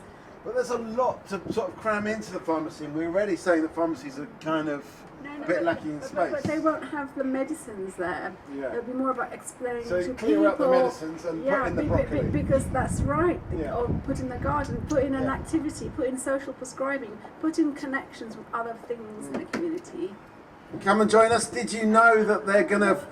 More Yeah, 2 minutes, 2 minutes, yes. Would you ever take a prescription for broccoli? That's what we're talking about at the moment. We've got a new face. Because Mikey, that's more nutritious than those multivitamins there. Okay. If you ate well, you wouldn't need to take multivitamins that have E numbers and all sorts of things, and it's very bad for your liver, and it sort of interacts with your medications and actually lowers your benefit from your treatment. Okay, so you're not really that keen on stocking these capsules and pills, but yet they are in the pharmacy. We're talking about pharmacies here, but this is Talkaoke. It's a free-form talk show. We can go in any direction. We have got Justin, film buff extraordinaire. We've got Ranjita, pharmacist and researcher. We've got Joseph, researcher and academic. We've got Mo from Islington Council. I'm Hajia. Hajia? Yeah. Are you local to here? I am local and I'm an artist. Okay, you're an artist. I mean, a lot of people have said, why is there not more art in the pharmacy? But would you like to put your art in the pharmacy? Definitely, definitely. Especially kids one. Because sometimes you go to the pharmacy with the kids and they'll be messing around with the shelves and things like that. If they have something to distract them, I think the waiting time will be less. Yeah. Okay, so some distractions and some things for kids to do. Yeah. Actually making art in the pharmacy? Yeah, so you could give it a little table like that. Just just sit around that table in one corner. Yeah, and do a bit of art. That's a do brilliant art, idea. Yeah. Okay. Oh, anyway, we've got also, I didn't get around to all the names, so we've got Sultana, we've got Eloise, we've got Margot and Mikey, and we didn't, I don't know actually these people's professional interest in this, but we can find out. Margot, what are you going to say? I just want to say, when I was a child, and I still remember this, whenever I used to go to doctors with my mum, there used to be like a display cabinet, and for a child, just to see something, it was like a little display of like a little baby doll, and like little things that you use to look after a baby. And I just loved going there and just like checking it out. You couldn't touch because it was behind glass, but it was just such a great visual feature. And as a child, you're always like scared going to the doctors. It's not but it's not a pleasant experience. But because of that little element there, I don't think they realised how amazing it was. So like a kind of museum of curiosity. Yeah. The other thing that I also remember is I can't remember what they called it in English. It was like a prevention poster about preventing children from getting, I think maybe lice or something like that. Yeah. So it was like artist hand drawn, lice close ups. So I was like, oh, that's really interesting, a bit creepy. So I remember that too. It's so weird. But visual stuff is brilliant for children, definitely. Yeah. And also, if you're in a stress, maybe you got bad news from the GP. If you have something while you're waiting for your medication to distract you, even if it's for a couple of minutes, I think that will calm you down before you get home. I mean, should it be related to health or should it be something completely different. Completely different. It doesn't, because the whole thing is about distracting people while they're there. It's not a very pleasant place to be. Yeah. So give something to people that will distract them from the unpleasantness. Something a bit different. Yes, I Louise. think we have to understand that health isn't just what we maybe initially associate with health, like whether you're ill or whether you're not. I mean, health is everything actually. It's a whole So model. everything's related to health. Everything's related to health. Every interaction, every thought you have, every hobby or food or friend or song or it's everything. Exactly. Yeah. Exactly. And also remember, there are elderly people who their only interaction is when they come out. Give them something to interact. Yeah. Okay. So older people, people maybe that are a little bit isolated. No, you just got the thought in my mind. Recently they're talking about nursery rhymes, old nursery rhymes, maybe making new nursery rhymes. It wouldn't be nice if we had songs and nursery rhymes for children to do with medicine. Yeah. Just came to me. Yeah. Can anyone think of any nursery rhymes to do with medicine? A spoonful of sugar will be one. I think every pharmacist should consider having an artist in the pharmacy. An artist in residence. Yeah, artist in residence, and also I think in many ways an artist is a healer. I think more of a healer than a medical trained doctor. Who the type of training that we get now is very kind of focused in a particular way. It's not very multidisciplinary. An interdisciplinary, an artist, you are an interdisciplinary and also a transdisciplinary because you're always looking for new things and you're always kind of and then you're saying I don't know and being curious and interested in a childlike way, and that kind of thing is so important. So I think we need to adopt that way of knowing and being with our health, and we can transform a lot of things that way. Artists are healers, creative health. Ajay, would you be an artist in residence in a pharmacy? Definitely, because at the moment what I'm doing here is I take people for a mindful walk, and so that they can take pictures of something in nature and take their mind away from whatever high in their head. So go out, find something beautiful in nature. Photography with your phone, artist in residence, Christopher, over here, that's visualising the conversation. But maybe you could work together. And what would you bring? What art would you bring into the pharmacy? Oh, there's a lot. Can you paint a picture for Christopher so he can make Alright, well, Christopher, if you're in a pharmacy, imagine the customers that go there. It could be parents, adults, elderly people in isolation. It could be children drag along. They don't want to be there, but they drag along to be there. So you could give them something to draw that is in their head. Let's draw something in our head.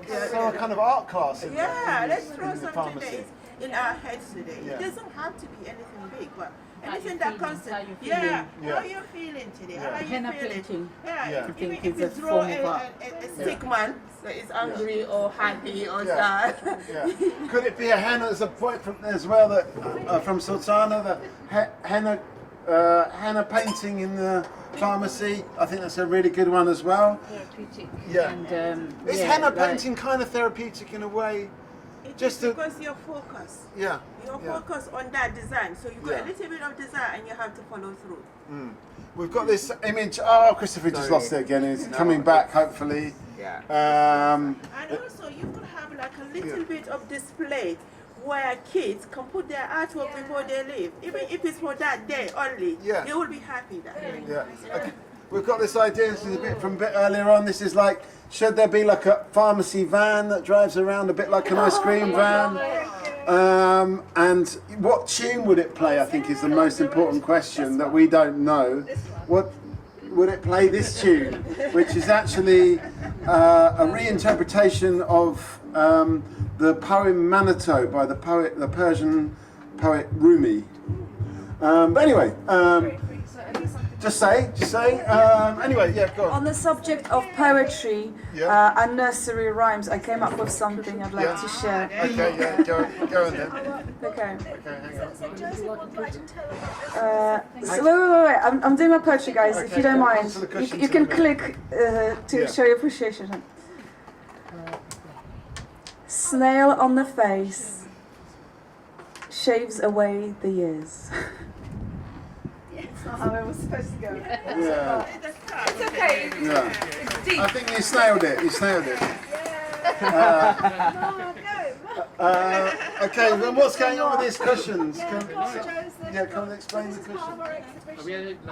So this is a design by an artist from Purple Stars in East London.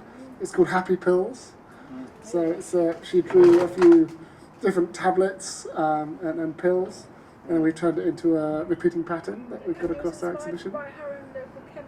Hang on, Randy, to wait for the microphone. What was that? Sorry. Sorry, Joseph was explaining. No, you go. No, you go ahead, Joseph. Okay, now because Joseph and I are both doing this exhibition here at Bromley By Bow, and it's an interdisciplinary team involving artists, pharmacists, architects, policymakers, lived experience, and then Samantha Walker, artist and technology extraordinaire with or without learning difference, created some pictures of pills and flowers. She said what would make the pharmacy nicer, and she said having art around. Then she made some of those which are kind of pills.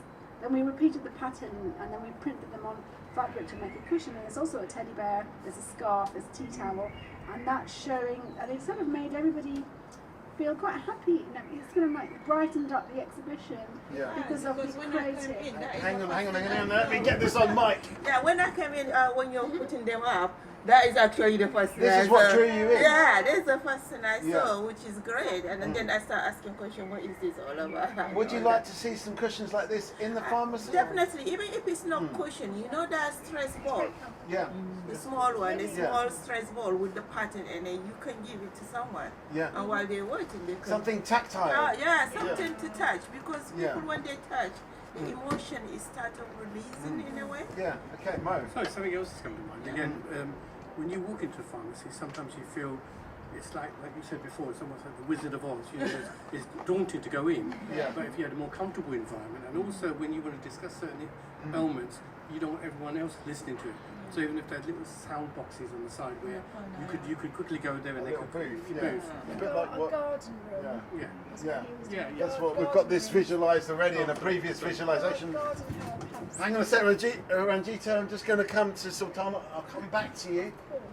Another thing that really gets to me is some pharmacies smell awful. The smell? The smell Is he Mayaki Porom? No. I think I'll get it's a hospital smell, isn't it? You go in there, all you can smell. But, really what would be the ideal smell of a pharmacy? Like places like Boots and stuff, they have pharmacists, or Sainsbury's or whatever, but, it doesn't smell like that. But certain ones, I think because it's enclosed, there's no windows, it's a bit there's stuffy. no ventilation, it just smells. What would be the ideal smell for a pharmacy? Isimiyaki. Isimiyaki? Yeah, okay. Or like aromatherapy kind of smells. Anything calming. Calming smell. But also ventilation. Yeah, a bit of fresh air as well would help. Yeah. Or you could be outside. You could be in the garden. Sometimes it smells very multivitamin-y. Yeah. Because I can't stand the smell of multivitamins. But I think with what was mentioned earlier about the holistic approach, about natural ingredients, I have a lot of chronic health issues, so I have to take these tablets, and I can't wait for the day that I'm able to stop them. But also what you mentioned about, I have Bell's palsy, so stress aggravates my symptoms. So if it was like the garden sounds wonderful, and just more sort of natural. So you don't actually. It's actually bad for you to go into a stressful environment. Yeah. So you almost kind of like it's like a daunting to go into a pharmacy, and it could be nice, it could be pleasant, it could be.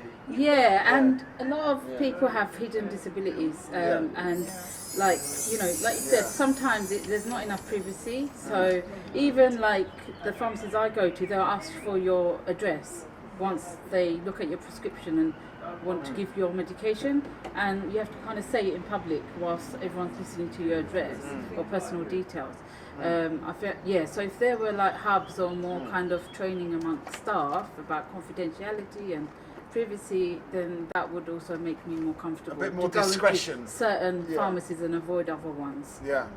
And my profession is I work as a co-production and engagement facilitator with REAL, which advocate for disabled people. Yeah. What's co-production? Co-production. Working with different the public and I guess the professionals and working in conjunction. Okay, so in a way, trying to get a solution together with the service users and the providers together. And all the stakeholders. Yeah, all the stakeholders. Okay. All right, well, we can give you a round of applause for that. Yeah, grab the mic. Yeah, I was thinking.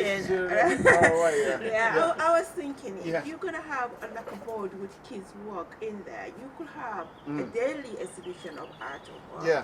So one of the art of the week, what do you think about our art of the day? Right. So people could write on the board there, art of the day. Okay. Yeah. So that is all to distract people. Okay, so a bit like an art of the day gallery. Yeah. Ranjit, I know you wanted to say something.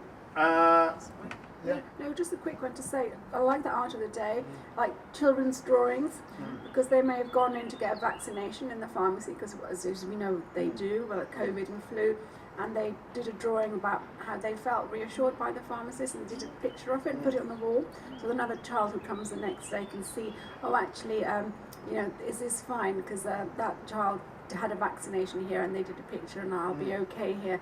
And the reassurance that Margot talked about, seeing the children's dolls in this case, and how that was really lovely and made you kind of think about other things rather than going in there for your something. Well, I guess it's what makes you feel reassured. Is it a doll? Is it a drawing? Was there a point? No, I was just pointing to about. Well, Mo was pointing to you, and you were pointing to each other. Great. So now we would both have to say something. So you both have to say something. I was looking at Instagram the other day, and there was this guy who's a curator and like art collector, and he was saying, "Oh, I've teamed up with this charity that provides breakfast for children, yada yada yada. But as part of the program, I've curated these 5." artworks, posters, which will be hung up somewhere. And I thought this is such a cool thing, just to have a curated, like really nicely selected artwork. So it's not completely random. It's not like, okay, there may be like a random corner. I quite like that too. Just like, just whatever you feel on the day. But just like have a changing exhibition wall. Yeah, I quite like that. Art of the day, yeah. Mo, did you want to say that? No, I'm just going to add Yeah, I'm just saying like the art of the day. So it's there only for that day, and then the next day is changed to something else. So that every so time, a different mood. And people might say, "Oh, I'm gonna pop in to see what art they have." It will be. Sorry, I used to do that when I used to live near Homerton Hospital, and they had like a public display there near the cafe. I always used to just go there just to check it out. I know it's a hospital, but I was like, oh, what have they got now? Yeah. So it does work for me anyway. Okay, so art does actually work. I mean, you were saying, Ranjita, that artists are healers, and they're transdisciplinary. Yeah, very good. Something like that. Yeah. Because we talked about the past, didn't we? Going into history, like healing was an art and a science. Ancient times, in all ancient cultures. So this is an ancient knowledge that we have, and we've kind of the disciplines have become very siloed and separated, usually probably brought on by the Industrial Revolution to make things efficient, but we've lost a lot of things along the way. So the pharmacy has lost things, but I think we have the history, so we have a history panel in our exhibition. And I think, art is like medicines, like about 50 to 70% of people are really confused and not sure how to take their medication. And therefore there's something about the communication that the space isn't enabling. People are kind of confused. What are they confused about? Because people are taking multiple medications and you're an older person, or it's just complex, and then you've got medicines are changing and you've been told new information, then you've got this old information that you're doing, and it is confusing. And also it's difficult as well, because then you have to keep reminding yourself that I'm not well, and nobody likes to remind themselves they're not well. So it's the whole thinking about health in a positive way. Thinking that these are going to make me feel better today, and then I will see how it goes. And I know that I can speak to the pharmacist in that lovely garden room about how to take it and how my inhaler works. And then that would actually people would become healthier, purely because they're optimizing their treatment. And not just drugs, but other do you think things. an inhaler would work better if it was like made out of bamboo rather than plastic? So it's more of a kind of natural. Well, if it looked attractive, because inhalers are very attractive things. Yeah. There's so many colours, but I don't know, somebody who's using inhalers may have other views on that, but there's lots of things. Yeah, there's lots of Joseph's hand. Okay, we've got some inhalers. Would you prefer it to be made out of bamboo? I was thinking about two things. One, the artwork, if it was displayed on a kind of LED type board, so you could change it around and still record them. So it could be like a display panel, and that'd be good for. And you could even like flick through it. Yeah, flick through it, and then you could look back at it. At the same time with this, I agree with you. If it was made not out of plastic but something else, then it kind of like more natural. Yeah, could it look a bit more natural? You've got this. I have a silver. You've got a little kidney bowl to put your inhaler case. What I really wanted that doesn't seem to actually exist in real life is that in the film Casino Royale, the modern one, the baddie, Lashif, he has asthma, and he has a gold-plated inhaler. Right. And I thought, wow, that's a real sign of having, how do I get one of these? I cannot find one in the whole world. I tried my best. Maybe you need to get an artist to gold plate your current inhaler. I saw that, I remember being in the cinema and watching that and thinking, you know what, I can be asthmatic and cool. You know? How to make asthma more cool? I mean, it fits into what Ranjita was saying about positive health. And that is great, asthma more cool. Yes. You're always pressing the same one. Just press something different, like. No, not that. That's like the pharmacist will see you now. Anyway, Justin, about half an hour ago, you had your hand up. Is it still relevant, or what were you talking about? Is it another film? Have you seen Casino Royale, the new version? I have also seen the old version, which is terrible. But I think what I was going to say was, we were talking about art in hospitals. Yeah.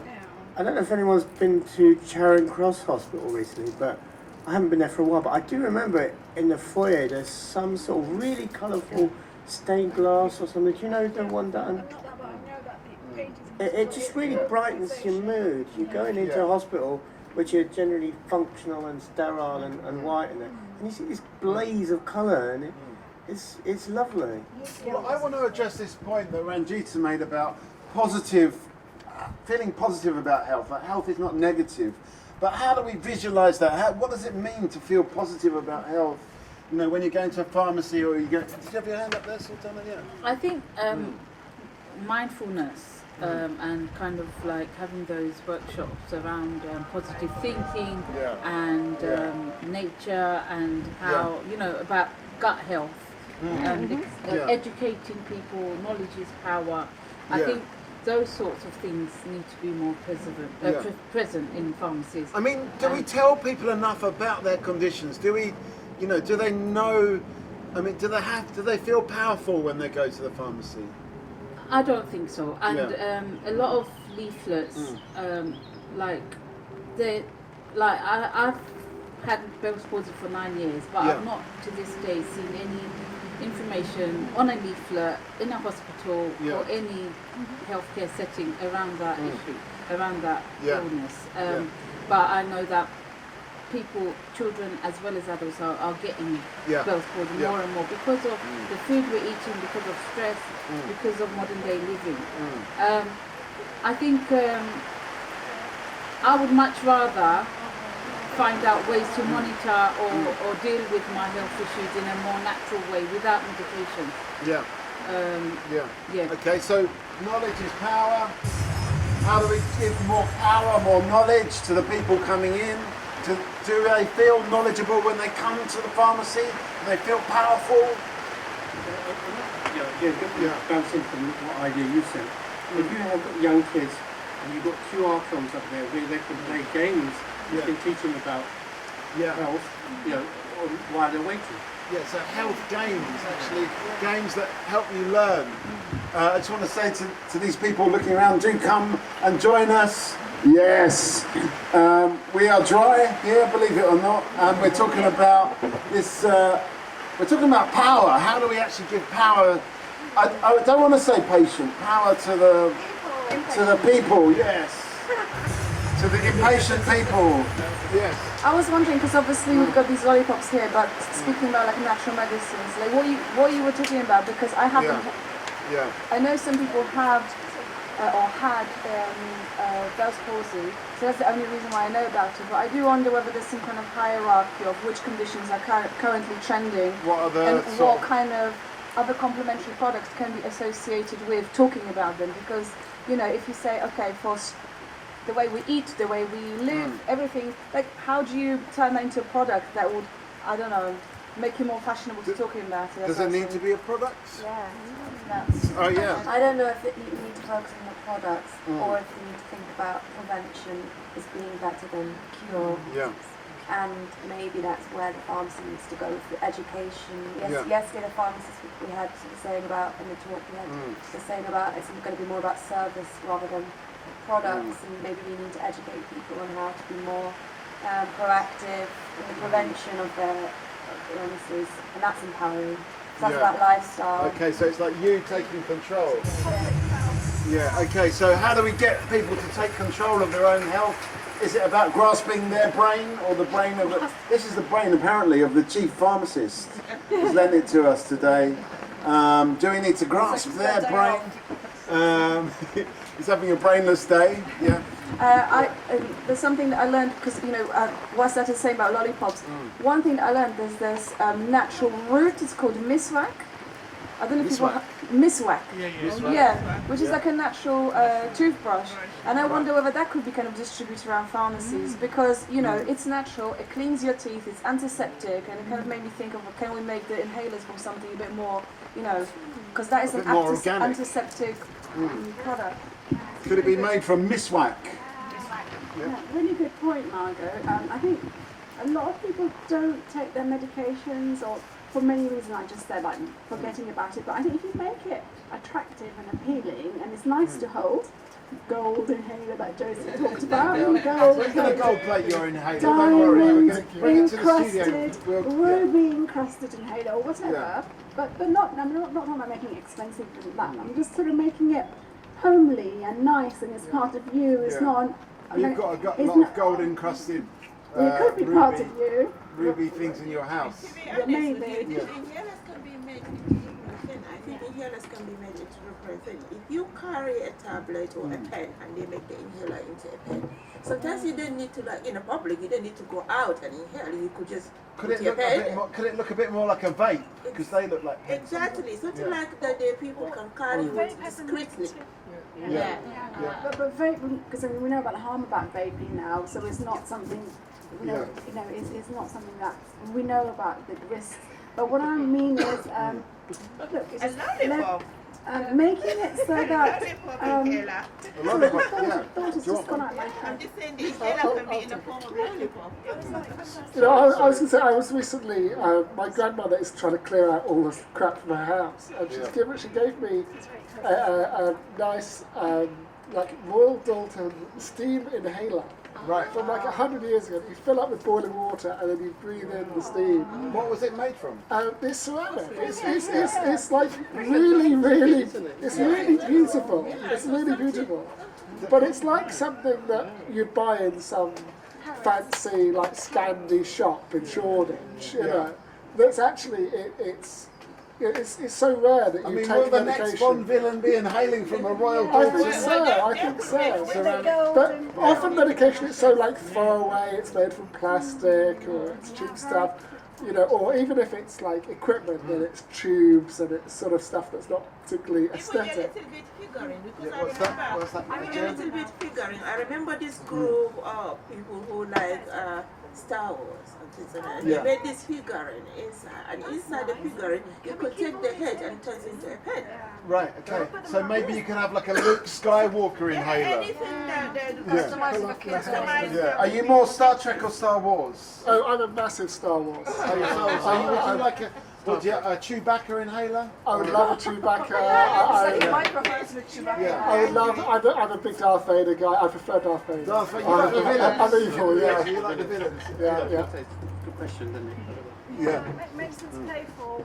Make medicines playful. Make health playful. Playful, yeah. Because we have to be. We are playful because we're changing medications all the time. If one doesn't work, and we're playfully exploring. We're open-minded, and in a way, medicines are like art objects.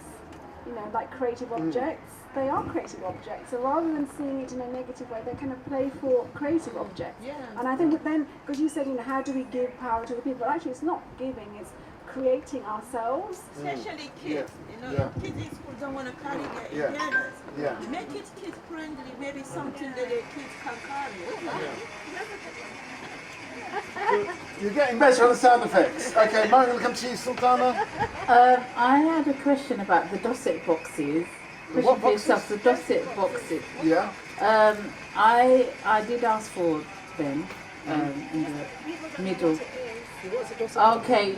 Well, from my little knowledge that I have, it's the boxes that the pharmacists or the staff at the pharmacy will basically group your medications into morning, evening, night. Oh, the little pill boxes. Yeah.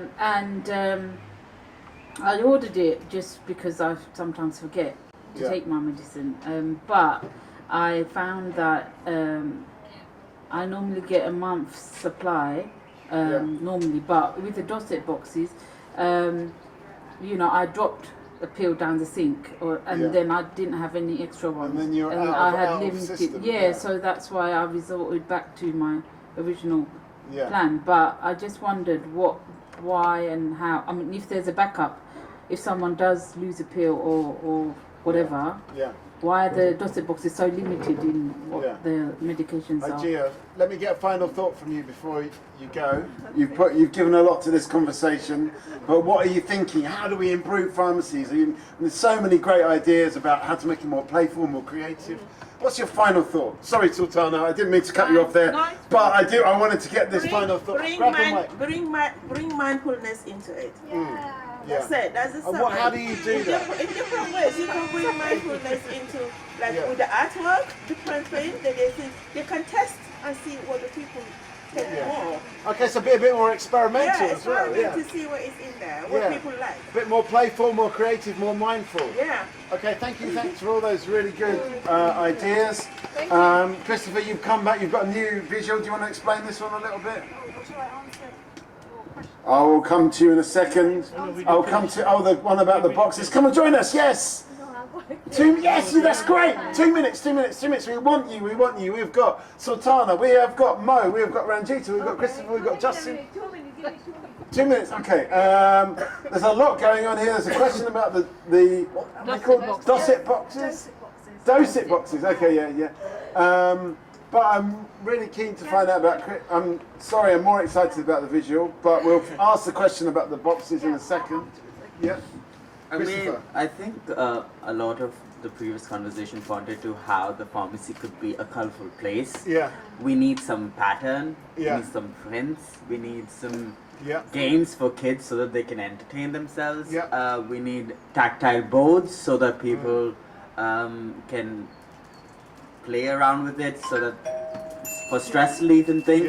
But the one thing that sort of stood out for me was the ability to design your medical apparatus, I mean, it shouldn't, I think everybody finds it quite weird that you get these white, very detailed prescription boxes. I guess it is very important to have the detail, but at the same time, if you're carrying it everywhere around, you don't want it to look like you're able in any other way. You want it to be fun. It could be an accessory, so maybe it's like some jukebox machine which sort of like you feed in your print and it sort of prints it on your inhaler. Yeah, so like personalise it a little bit, because one of the things we were talking about earlier on is that everyone's got different requirements. So why are we not personalising? You could personalise the medication or the apparatus, as you say. Some really good points. Okay. Oh, look at that! It's a personalised cup. So, hang on a sec. Let me get a final thought from Sultana. Fatima's answer questions. Okay. Yeah. Just Yeah, I think the garden sounds like a wonderful idea, and just having enough space. Like there was a pharmacy in Sainsbury's Superstore, but they closed that down as well. Which one? The one in Whitechapel? Whitechapel, yeah. So. Did you prefer that one?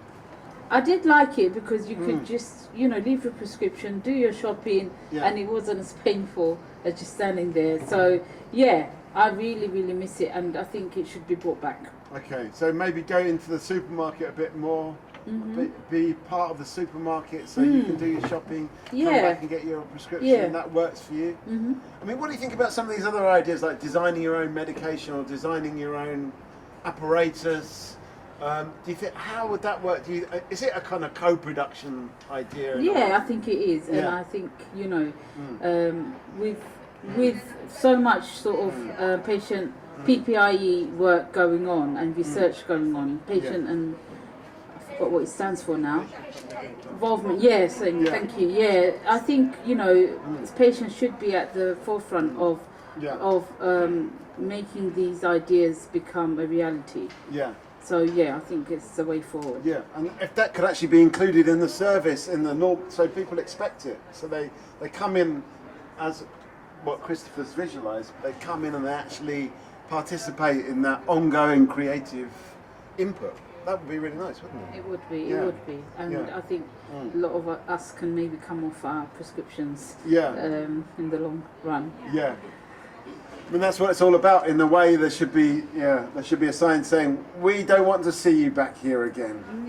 See you never. See you never. Or come back to keep well. Yes. Come back and see us as something. Like your questions about dosage boxes. Like some medications, they can't be put in the dosage boxes because they can't be opened from their blisters because they have to stay fresh. They won't work, Yeah. and then they have to be airtight and sealed. And then even some of the boxes, pharmacists and their team, they do it from their own time, and a lot of it is because they're just doing it because they want to help pharmacists help their patients and their community. And there's a lack of kind of remuneration, and therefore, like you've said, pharmacies are closing because it's just not sustainable, and then they're doing such a vital, important job, so therefore it should be valued more, and therefore there should be a payment for that, and there should be other kind of support given to enable pharmacies and their team to provide the dosage boxes in a way that's really, because it really helps people to take their medication. They don't have to remember what to take out of which box, what time of day, and also making those dosage boxes really nice and like really They could be creative. customised as well. Absolutely. Yeah. It could be made out of a pattern like this. And something that works, and also is produced by people with illnesses rather than a top-down, because drug companies are really kind of not co-produced and co-designed, because when you look at their packaging, like we've got, when you look at their patient information leaflet, it's a legal document, it's not for anybody to read, and you have to find where does it say, how many times do I use this, so all of that should change. Come and join us. We're doing a talk show. Come and join us. Thanks very much, Patty. Yes. Thank you. No, just following what you're saying, we go to banks and they tell you put a bank app on your phone, and they do NHS sort of, so you can do appointments, etc. Wouldn't it be nice if it built in was a reminder for medicines? Yeah. So that you got it on your Could phone. be part of your app. Yeah, it could be on Because your app. people are checking their phones all the time. And they could adapt it, so they could say, take the pink pill, or they could their name for the pill. So even if they're in public, there are apps. Yeah. Okay. I've got a film reference, Matrix. The Matrix. Blue pill or red pill. Finally. I was waiting for that. Matrix music. Yeah. I've got any Sorry, Justin, that's that. probably your line. Yeah. No, I was waiting for someone to come up with this blue pill, red pill. Finally, it happens. Alice in Wonderland as well, where the pill going to different dimensions. One pill makes you smaller, one pill makes you tall. I quite like the idea of customizing the apparatus. You know how people, I don't know, maybe in some spy films or Holocaust films. Rings. People have got these little the time has come. I'm not going to be taken prisoner. I'm just going to eat this. Or they used to inject heroin, right? When it was really trendy, they had the really beautiful syringes kept in cases and yada yada. That's when doctors were taken. Because originally it was the aristocrats They were stage taking drugs, and then it was the health practitioners who took drugs and they became addicted to opium, and that's why the drug laws and things came into place to stop. They were getting high on their own supply. To stop health professionals from misusing drugs. We had the Misuse of Drugs Act. Because they used to be happy then. Yeah. They used to be very happy then. Yeah. But those are the days. So, yeah. I mean, they say. Yeah. They do say. I mean, I don't know what they say, Yeah. but yeah. If you're a dealer, don't. Yeah, don't get high on your own supply. Come and join us. We're talking about chemists and pharmacies. We have got Justin, we've got Margot, we've got Eloise, we've got Mo, we've got Ranjita. Have you been to a chemist? Could it be better? That's what we're talking about now. Come and have a seat. Okay, give us a final thought, Mo, before you... Thanks for joining us. Thanks for... Yeah? I just think this whole environment is how a chemist or pharmacist should be. Yeah. Where everyone feels part of and parcel. It's not just the pharmacist, it's all of us. Yeah, so it should just be, just woven into a conversation. We could, we could be dispensing some pharmaceuticals. You could have done a whole load of prescriptions by now, Ranjit. I am your host for this final hour, Joseph Cook. Woo! I'd like to welcome everyone. I'm going to pretend I haven't met you before. Yeah. So, good afternoon, madam. What's your name? Good afternoon, my name is Margot, and I feel like I should have like a flute of champagne. I feel really, welcomed and celebrated here with your outfit. Ranjita, please bring out the champagne. do we have champagne? On the silver customized tray. So we've got Margot. Hi, I'm Mikey. You're Mikey, and what brings you to the Bromley By Bow Centre today, Mikey? Just a fascinating conversation. And over here we have... Hello, it's Ranjita. Ranjita, and we're here today, we're carrying on the conversation about pharmacies, the experience of going into a pharmacy, what's good, what's bad. One question, I'm here, I'm in the middle of a park in a tuxedo, I'm not sure why, it seemed like a good idea briefly. What do you think about how pharmacists dress? Would you, if you popped into your local pharmacy in Tower Hamlets and the pharmacist was wearing a tuxedo, would that alarm you, would it impress you, Margaret? I would definitely prefer that, I would like that. It's at least something. I think sometimes maybe there's an idea of looking professional or have a uniform or something. But it really kind of makes everybody working in the pharmacy look pale and unhealthy actually. So a splash of colour would be really good. Tuxedo, maybe I would put like an orange shirt instead of white shirt, just to mess things up a little bit. And yourself, Ranjita? Did you ever wear, you were a practicing pharmacist, did you ever wear a tuxedo or perhaps a ball gown? I did.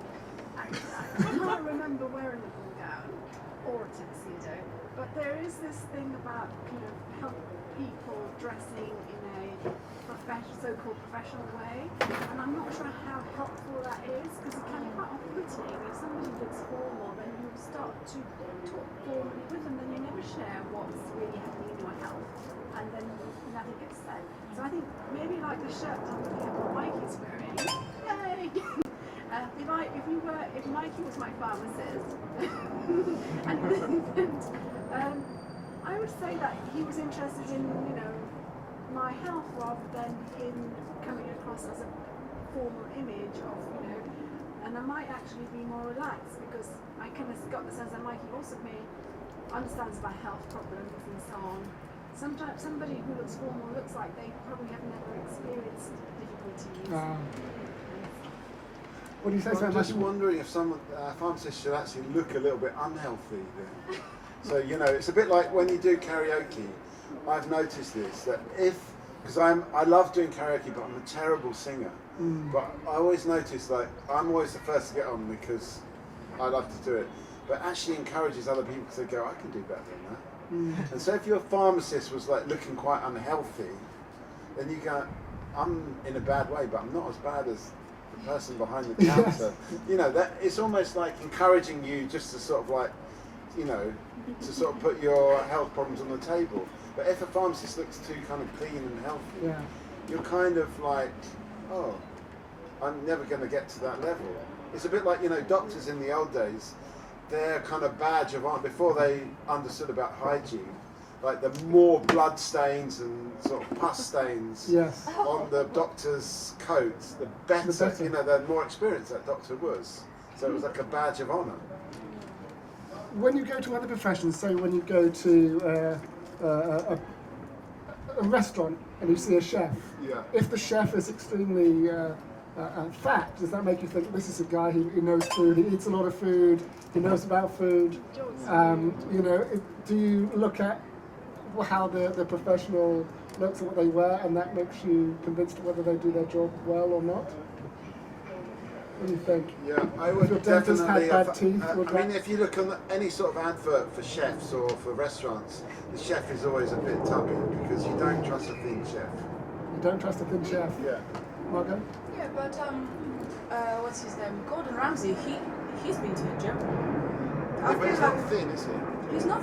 Well, he's like a healthy-looking man, I would say. So, you know, not like super thin. But then you see people like influencers on Instagram who look very, very thin and you're like, hey, go vegan and da da da. But they also wear a lot of makeup. So. But we've got you before. In fact, I think in terms of like food places, the aspect that it's homemade or from your mom's kitchen is something that people gravitate towards. I think a lot of concept that comes from, oh, Nana's kitchen or this one's kitchen. So it feels like it's more like authentic or like made from some person who loves making food, sort of a thing. Talking of homemade, I've got a quick question for Ranjita. It's often a mystery, I suppose, what goes on behind the counter. Often I popped to a pharmacy this morning, I gave them my prescription, it seemed to me like a very simple thing. There was a lot of things going on back there. I was thinking, what's going on? Are they home-making my inhalers? Are they just unpacking things? Are they mixing pills together? What is exactly happening back there? What is the level of homemade that exists in pharmacies today? It is interesting because it does feel like a mystery behind the counter because it's kind of hidden and it's up on a step. Yes, and the mystery, dark mystery. And but I think 100 years ago they made everything from scratch, but now things are mass produced and packaged from pharmaceutical companies. But what happens is the medication is checked for interactions, what details are put onto the system, and the instructions are printed and labelled, and then we have taken previous medications before to see whether there was a change, then they can continue to update it with this information. So it's about making sure that records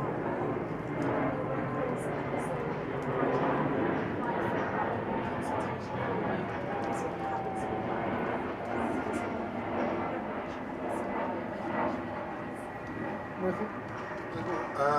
I just want to come back with it. I like the idea of nonna as a pharmacist. Nonna meaning, I think it's Italian for grandmother, isn't it? But my granddad actually was a pharmacist as well. But he sadly died. He was very stressed and he died of a heart attack before I was born.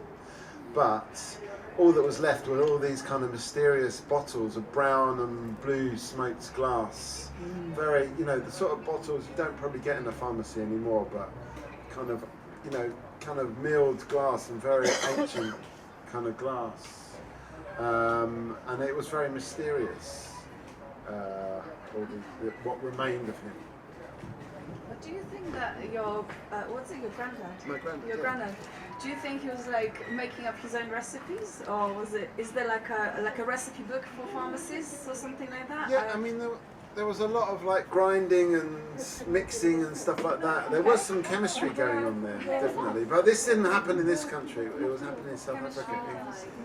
It was chemistry going on. Yeah. It happened, yeah. Is there anyone around the table, you know, obviously one thing that's come up in our research is that pharmacists do sort of joke that they are drug dealers, you know, much like any other form of drug dealer in society. You know, is there anyone here that takes home remedies of any different kinds, that is grinding their own remedies at home, whether that be from food or... I don't grind my medicine, but I eat kefir, and I swear by it. It's like just the best thing. I recently had to do a course of antibiotics, and it was just the best thing. That and kimchi. and that just kind of restored my. I don't know what it's done. I hope it's done some good. Do you think of it as medicine? Yeah, I kind of do. Plus, I really enjoy the taste, which I know that everybody enjoys. But you know, tasty medicine, which is what you were saying before, like food as medicine. Yeah. Anybody else? Yeah. Well, I'm from Hackney. In Hackney, there's a strong culture of kind of self-medication, let's say, and often those substances are either in a legal grey area or proscribed by the government.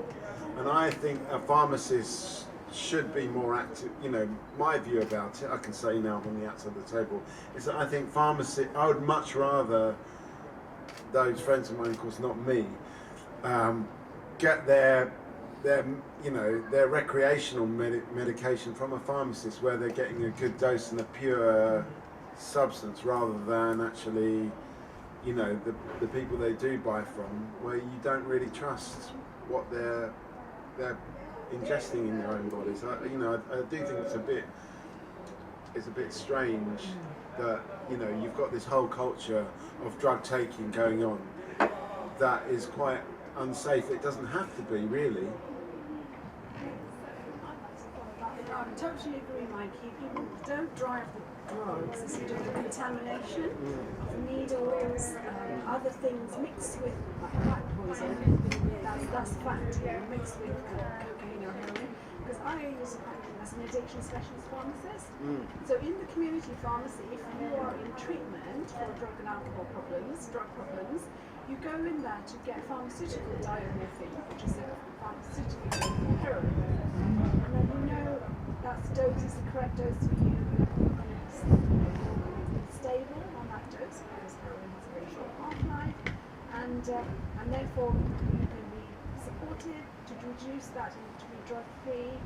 So and you know there's that, but people have to be engaged in treatment, and even for addiction services and mental health services in this country, it's very poorly funded.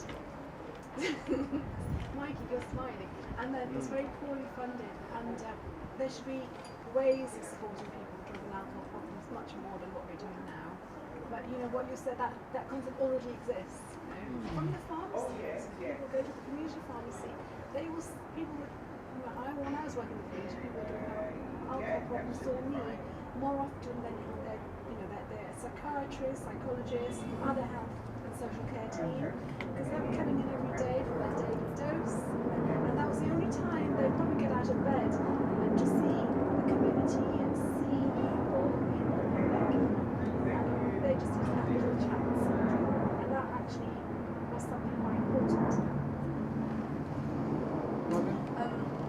I like the idea of maybe pharmacies serving like some non-alcoholic beer, you know, just like having like a healthy pub for people to hang out in, because alcohol, I guess, is like a bit of a poison. I don't think it's poison full stop.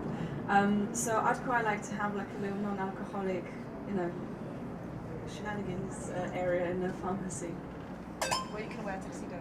I think to spin off that, the social aspect of pharmacy is really important, because I think a lot of the best cures I've ever heard, a lot of the best medicines, best health tips I've ever had have actually come from conversation with friends who've had similar issues. And my hay fever cure was black cumin seed oil. I tried every single pharmaceutical on the market, every single natural thing as well. And then someday, I was speaking to a colleague and he said, "Have you tried black cumin seed oil?" And within 2 weeks I had no hay fever anymore. And I've told everyone I know about it. And let's go to the pharmacist specialist. Black cumin oil, is it quackery, or is there some sense of...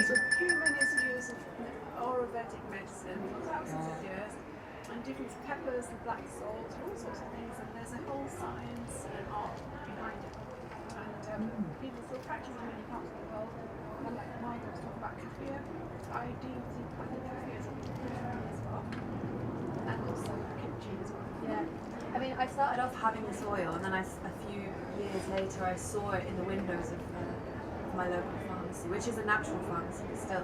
And I just think if you're making space for these social interactions in pharmacy spaces, then you're naturally going to start talking about your health issues, and then someone might say, "Oh, I know a cure, you should try this," and then you're out. The pharmacist isn't the only person that can give you tips.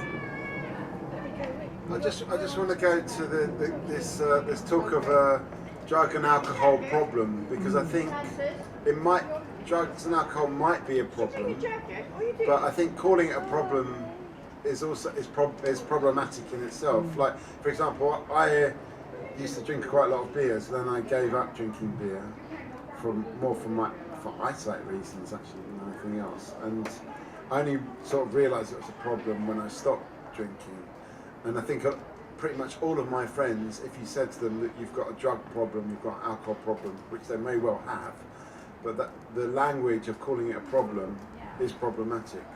And you know, it's more of a kind of, it is a social thing in itself, so the social element is kind of quite important. And I think as soon as you kind of pathologise it or make it into a condition, you know, or something medical, it actually probably turns people off from having a conversation about it.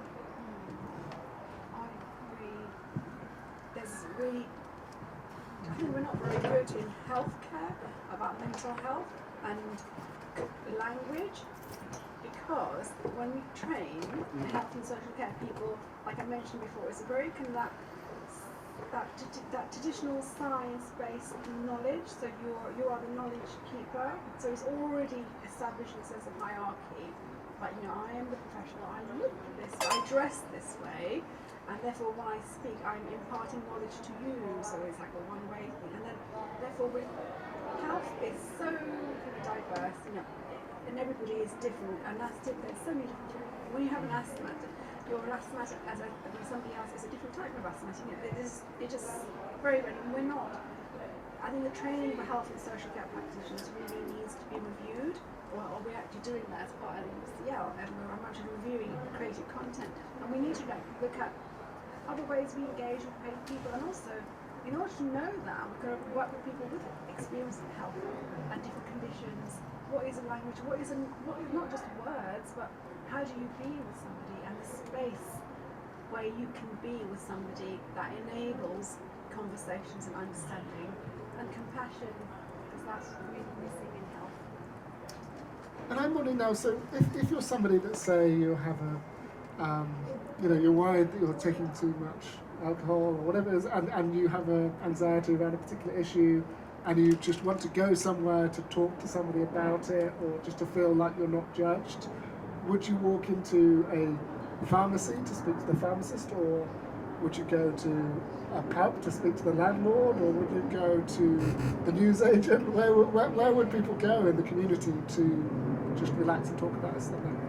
Go to your friends, or you know, to spaces like maybe a pub or somewhere. If there's an event that brings people together, you just end up talking about all sorts of things. But I think I don't really enjoy going to a pharmacy, just because they look just so drab.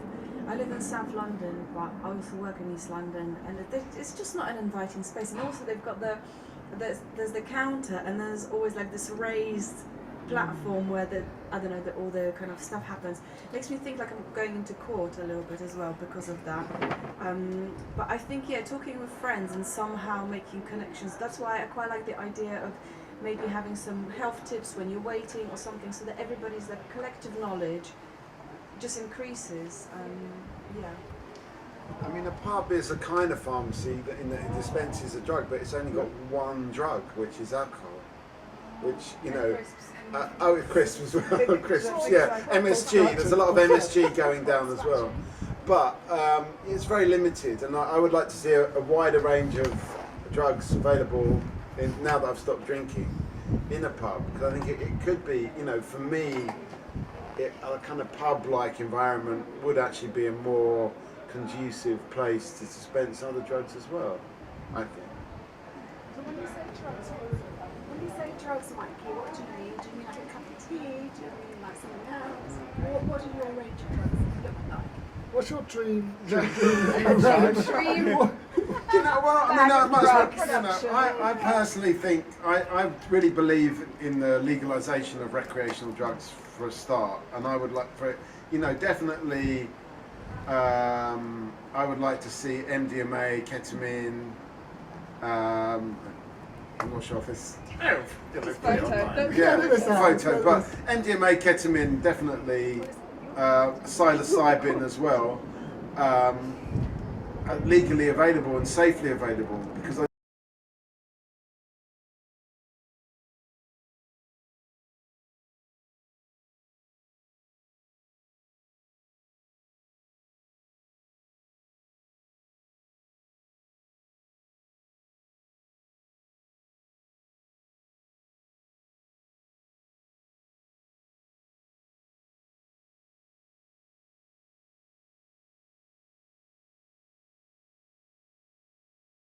do worry sometimes about, you know, what you're taking. And I think it's also would be more fun, make a pub more fun.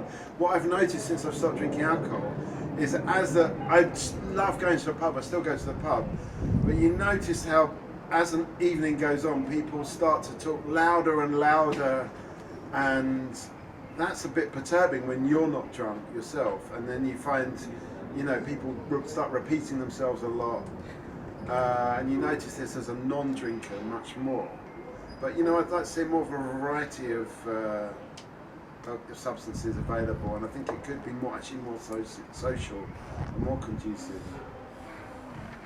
And what about the scourge of coffee in contemporary London, where, you know, the amount of people in London now that say, you know, oh, I can't get on with my day until I've had my cappuccino or my espresso, you know, that is a drug that people seemingly are relying on to do their jobs effectively, and don't feel any shame in admitting that they need it before they can function.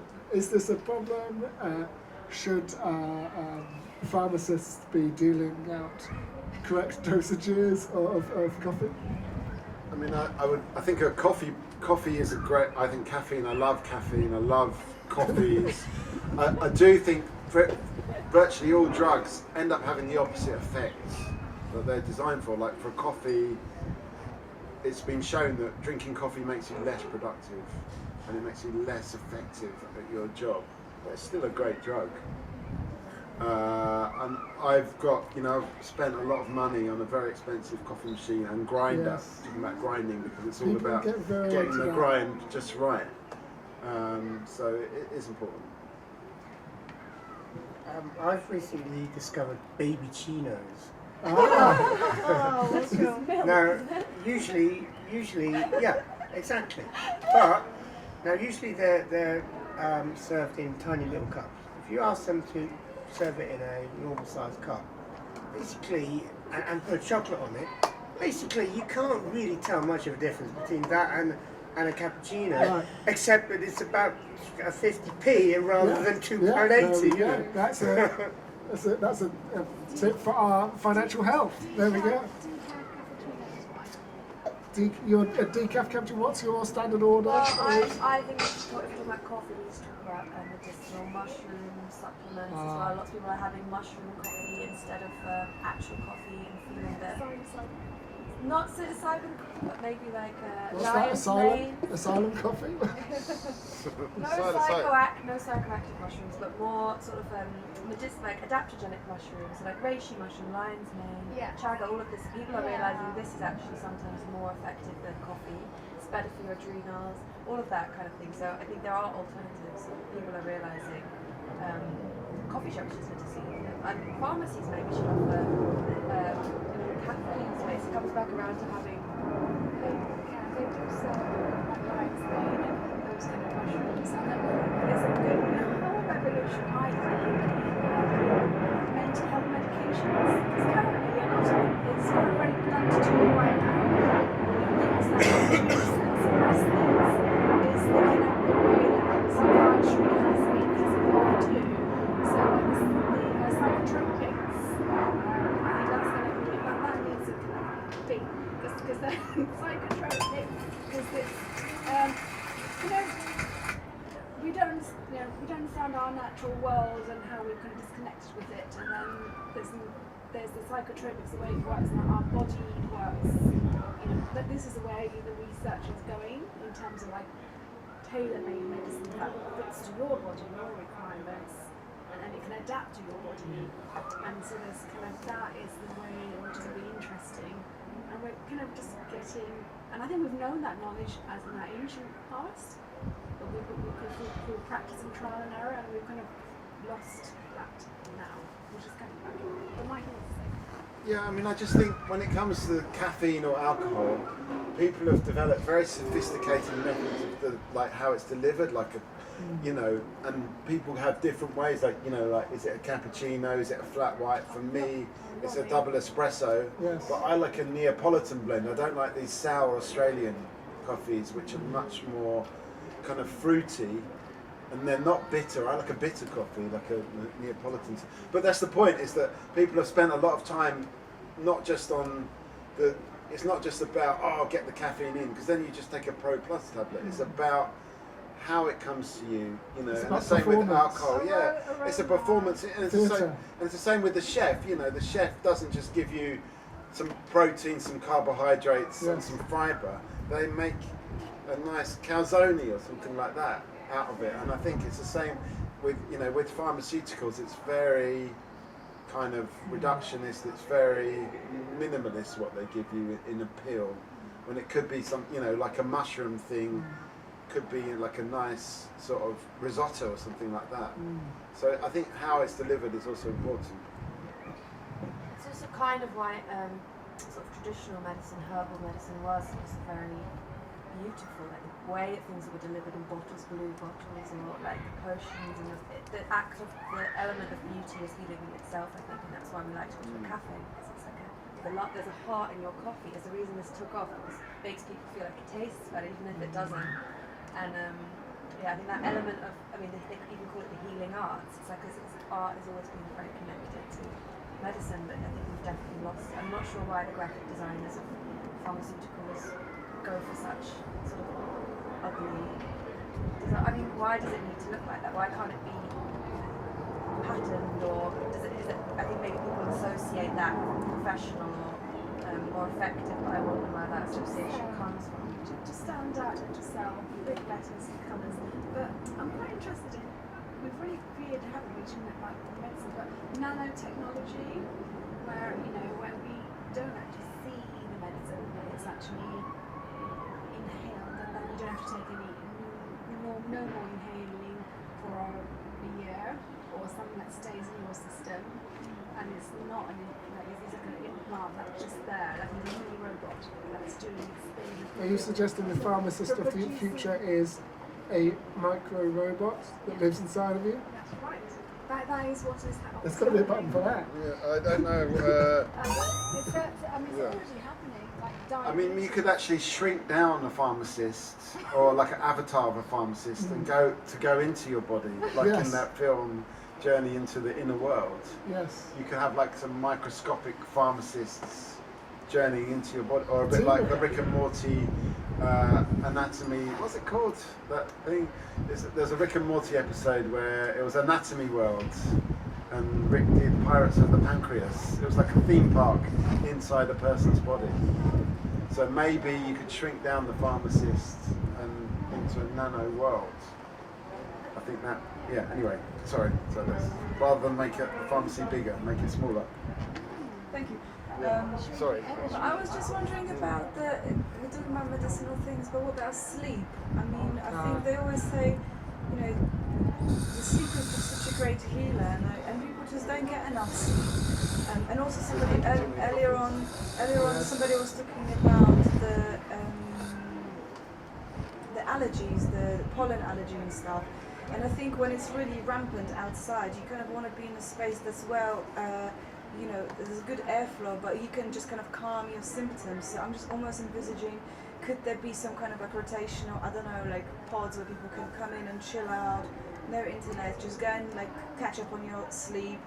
You can put, I don't know, stereo on, or get some kind of nice medication to let you unwind, and you can book your slot like a mini spa or something. Because I think we just don't get enough sleep, and that kind of disconnecting from all the busyness, the advertising and everything. Did you ever prescribe sleep to anyone, Rajita? No, but I do recommend people sleep, and I think it should be prescribed. I think it should be very, very recommended. I think, you know, like, there's a lot of evidence, like, just having a 20-minute nap in the daytime for everybody is really, really kind of beneficial, and really, really kind of helpful in lots of ways. we don't do that, just drinking coffee. But maybe the pharmacy should have a little sleep, like afternoon sleep, with some aromatherapy, nice just sleep. Walking basis, like a walking centre. Yeah, a walking sleep. Lions. I would like to do that. A lion centre. What about over here? Could you sleep in a pharmacy cell with the fluorescent lighting? Is it too challenging for you? They should definitely encourage us more in work.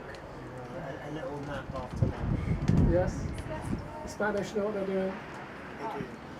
I mean, I just want to come back to this point about the drugs end up doing the opposite of what they're supposed to do. So coffee makes you less productive, alcohol makes you antisocial, but often sleeping pills actually stop you from sleeping in the end because you become dependent on the pill for sleeping. So in a way, we're sort of prescribing the thing that actually makes it worse rather than makes it better in the short term but worse in the long term. But what about not having sleeping pills, but just like going to that pod, it'll be like in the garden or something, and you'll have like chimes or like the water kind of sounds to calm you down in a natural way. Quite like that. Or a bit of ASMR. ASMR, something. Could you have a little bit of ASMR? That works for some people, doesn't it? Helps them sleep. Why not? What is it? What? Can you do some for us? Well, the different people. I mean, for me, the best ASMR. It's like something. What does it stand for? Do you know? Something meridian. Something sensory meridian. I know the two. The A and the S. The A and the R I don't know, but sensory meridian is the S and the M. But it's like just very quiet noise. I like the ones more like people talking, like just the very soft voice. Yeah, or it could be rainforest noises. Sometimes, yeah, is there a football one? Oh, that was Yeah. sick.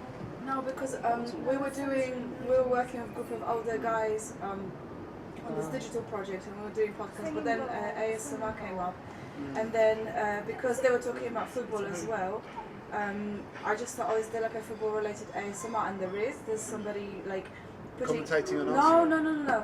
They are. No, but somebody training, so they'll come to the pitch, they'll put the trainers on, they'll be like running in the grass. Yeah. So that kind of, it's not a game as such, but you see the kind of football Do you remember that thing they used to have on the TV where it used to go Leicester Town 2, Oxford Road 3, and it used to go on forever. It used to go on for hours. I still found that quite ASMR. Yeah, it should be a forecast. It's a good one. That'd be spooky. Yeah. When we talk about going back to nanotechnology, because medicine, taking it through the mouth will have side effects, and it doesn't have to go through all these organs to get to the place where it's supposed to be affecting. So the idea of something that goes straight into the alveoli of the lungs for asthma, and it doesn't, so you don't have any side effects, and you don't need as much of the drug, and then therefore there's less of the substance in your body. So there's all sorts of possibilities there, and then something that could just find its way in there, like an implant, without going through like eating, ingesting it. My mum recently said, I can't remember, I think they opened like a new park in my hometown, and she's like, what a waste of money. My mum is rarely happy. What a waste of money to put in these things that she doesn't like. What they really need is this thing I was trying to find out if there's a translation. I can't find it. The translation here is brine, which is not what I'm looking for. But basically, there are these dispensers of like salt water, and it's like a micro spray, and they've got these pods everywhere, and it kind of sprays this kind of like healthy salty air, and it's very good for your lungs. Diffuser, and they just have them in public spaces. Have them outside. Yeah, outside, exactly. So when I was on holiday in Poland, it was in a big city, and they had them in the city centre when it was really hot, and the climate will be getting hotter. But there was a healthy kind of like spray diffuser thing, and I thought that was quite good. You're ingesting natural health. I think if there's a lot of salt dissolved in the water, it would be quite bad for the plants, because not many plants like salty air, apart from the ones that live by the sea. So what do people think would happen in London? Of course, we're living in an age where people are going with baseball bats and smashing down speed cameras. If the government started spraying us with what they claim was salt water in public parks, what do you think would happen to the community around here? Would they take it well? I think it would be a really good social media kind of fuel, I think, for the kind of conspiracy theories probably. But if people knew what is going on and if they were told, like for instance yesterday a child asked us on Talkaoke, it wasn't a question to us, but they were kind of watching some TikToks and they were finding out how to make their own pepper spray because it's illegal in the UK to have pepper spray, and they're like, oh, if I made some at home, would that still be illegal? And the policemen who were around the table, they were like, that's a grey area actually, we don't know, because what makes a pepper spray a firearm, which I didn't realise, is that it's the contraption it's in, it's the diffuser, the trigger, that's what makes it a firearm. But the content, if I just like splashed it at you, is that still illegal? We don't know, but yeah, if people knew what they're making, what is in that diffuser, maybe they'll be fine. Any thoughts on pepper spray? Any thoughts on, is that good for any illnesses? Does that clear, sinuses, pepper spray? Well, pollen dehumidifiers are known to be very beneficial for many parts of the world where the air, if it's very hot and humid, like, the whole Islamic culture of having a water fountain in the middle of your, of your home, of the, what is it called, like Havala, I don't know, but in the centre, the tiles, keeping it cool, and the water pouring onto the tile, and the sound of the water. So we know that, and homes were designed, and the architecture was always there, and springs and oases in the desert, and how that's turned into kind of quite a sacred place. So having spray in what a climate crisis, no oxygen. I can see us as going around with masks, and oxygen chambers. Maybe pharmacists have oxygen chambers. Respite, give your lungs a break. Buying oxygen cylinders, bringing them at home. You're kind of tied to it because the air is so bad, or just normal air doesn't exist. And you just have to buy them because they're made, they manufacture it. Have you ever bought air? No, but I've got a friend who's an osteopath, and I had a problem with my retina earlier this year, and interestingly, the drug delivery was through the eyeball. It was an injection in the eyeball, not taking a pill. But she offered me the treatment. She's got in her health complex that she works at, she's got a hyperbaric chamber. Oh my goodness. I don't actually, I think it's a high oxygen chamber. Is So it does the exist. Han Solo thing where it freezes you? No, I think it's not where you. No. No, this is just. I think it's like a little pod. I think cryogenic. What's that? That's a cryogenic chamber, yeah. But this is a hyperbaric chamber where you just. It's like a little pod where you go into and the oxygen level's higher and you just sit in there. Yeah, or maybe it's lower. I can't remember, higher or lower. But someone will have to tell me. Yeah, I didn't do it. I thought it was didn't really believe in it, but I think it is a treatment that's offered by alternative healthcare providers. Okay, and yesterday, Eloise, you were talking about a pharmacy in Switzerland that had a fountain inside the pharmacy. I'm thinking Switzerland is where, when we buy bottled water in this country, it comes from some magical spring in Switzerland somewhere with the clean air. What's going on in Switzerland? What are the pharmacies in Switzerland? Farmer, really, isn't it? But I think that in Switzerland you've got the pharmacies are very different from here. You have very distinct between sort of more pharmaceutical pharmacies, and then you have more and a lot of natural pharmacies. They're all over the place in every neighbourhood.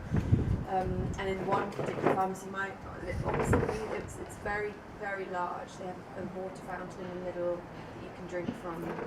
So you've got a pile of cups, you can drink from the fountain, you can just sit by it, it smells lovely in there, they've got loads of herbs, there's aromatherapy, there's usually more pharmacists in there than customers, so it's about 12 members of staff, and you just like to be in there really. It's a really lovely space, and the water sound, just to drink from the it feels like you've gone into nature. It feels like, it sounds to me like almost like a baptism experience. Spa. It feels like a spa. Yeah.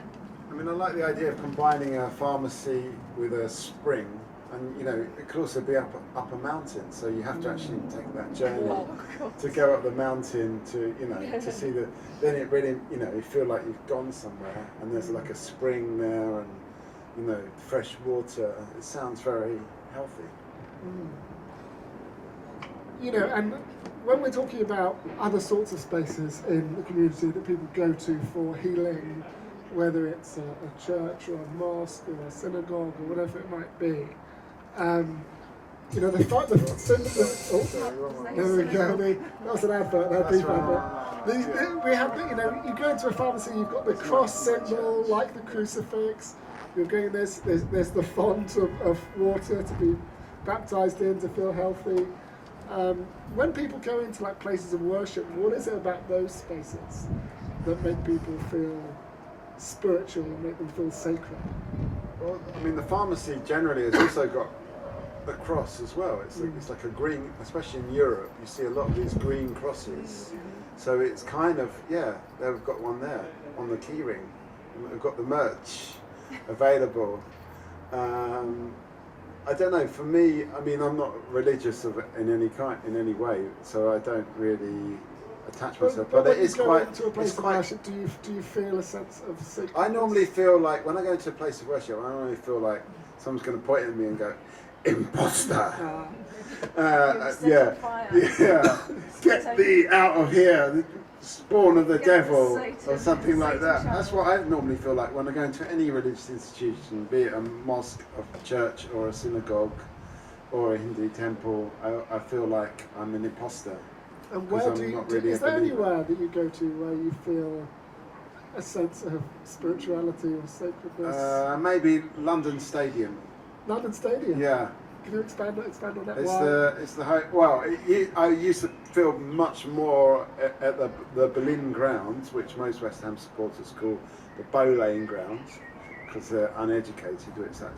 It was the Boleyn ground, which was the former home of West Ham, but then they moved to the Olympic Park, the London Stadium, which is not as good, but it's still like that sense of people together for a shared experience. And when you go into the London Stadium, you go in, there are places selling alcohol, there's places selling hot dogs. Is there a pharmacy in the stadium? There's not a pharmacy, I think, yeah. Can you get a baby chino? No, the offer's quite poor actually, whatever. Yeah. I don't think, you know, even when I was drinking, I wouldn't go and buy a beer there because it's just really expensive and really poor beer in a plastic cup. So, yeah, it could be better, definitely. I went to the Nou Camp Stadium in Barcelona and they had nice proper beers and I had a tortilla baguette there and I was like, wow, this is an upgrade.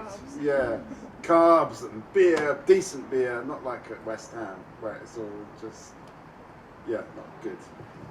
Yeah, I went to that stadium as well, Mikey, and it was nice because it was a real family affair, you know, like a bit like women's football is much more family orientated. And did you feel a sense of spirituality when you went to a football stadium? I get that more. For me, it would be the Globe Theatre and Shakespeare's. Okay. What is it about that space? Well, there's the communal aspect, you know, the shared experience, and the beauty of Shakespeare's poetry. There was a Polish theatre company visiting and they had a couple of shows in Pharmacies Centre. And what was really nice is like going there and seeing a lot of like Polish people that I know from the cultural circuit. I kind of acknowledged to them that it was just so nice to see familiar faces. Where in London you have to make specific like time with your friends to meet with them, and there everybody just came for the shared experience because it was a big Polish cultural event. There weren't just Polish people, but there were a lot of Poles, and that felt really nice and familiar. Do you go to? I was trying to get this man in, but I'm low on coffee, so we couldn't string a sentence together. So anyway, we started off this conversation talking about privacy, talking about consultation rooms, talking about where you can, you know, if you want to talk about a personal problem, where you can go to actually not have to shout out your problem in front of the crowd. now we're talking about shared experiences and how that brings people together. How could the pharmacy change to include more of those shared experiences? Yeah. Heckling workshops. Yeah, I mean, they've got this song when Chelsea come. I'm not going to say, stick your blue flag up your, and on that's up your yeah. Yeah, exactly.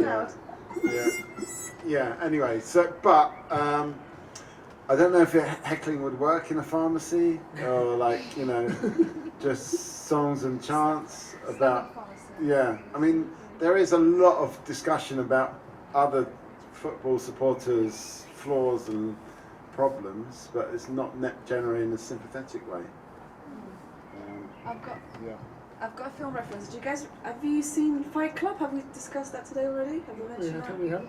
Somebody mentioned it recently. Yeah, I have, but we're not going to go into that. Up about it. Yeah. Oh yeah. That was, sorry, somebody did a stand-up yesterday, and that was the punchline. But in that film, I recently rewatched it. It's a really, really good film. But at the beginning, the two main characters, I think it's in that film, they meet because they both pretend they've got issues, which they maybe don't have, maybe they've got different issues, but they keep on going to these like meetups, these support groups.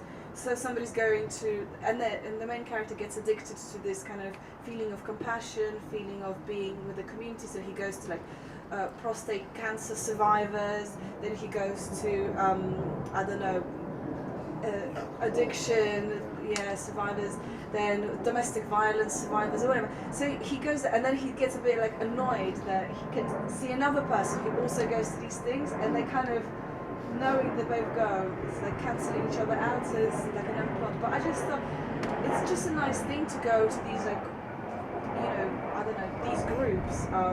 So you go to these groups? I'm going. I do Talkaoke a lot, so that feels like Ranjita, pharmacists, we're getting towards the end here, but pharmacists are very knowledgeable people, they've gone through a lot of training, but often they're sort of behind the counter there. How do we get the knowledge out of them? How do we get them out speaking and educating the community? Currently, the public are not aware about, some are, but largely not, about what pharmacists can do. And also their team is not just the pharmacist. There's lots of different people working there, and I think currently, like you said, the counter, that barrier is a barrier. We just don't know. Look, he's going. Well, we've got to have one final thought before you leave. I just have to have a little refreshing little sleep somewhere. There we go. There we go. go. Pharmacy, see how they take it. See, Justin, good to see you again. So we'll just go around now and have final thoughts from everyone. Manjini, do you want to continue your thought, blend it into a final word of wisdom? I think they're not very good at PR, promoting themselves. But this health architecture of pharmacy, the architects I think are different. They're very good at being assertive, saying things, even if they don't know something. They're very good at making you think they do know. Architects and lots of them both. I think it's the majority kind of male profession. The architecture, the ones who are very kind of famous, megastars. But in pharmacists, you don't get a megastar pharmacist. There's a different sort of person that is. Who is the world's most famous pharmacist? Me. This is the most famous. Hamilton Morris. Okay, well that's it. I don't know who this person is. But what I'm trying to say is, people go into the profession for care, altruistic kind of personalities, to care for your the community and so on.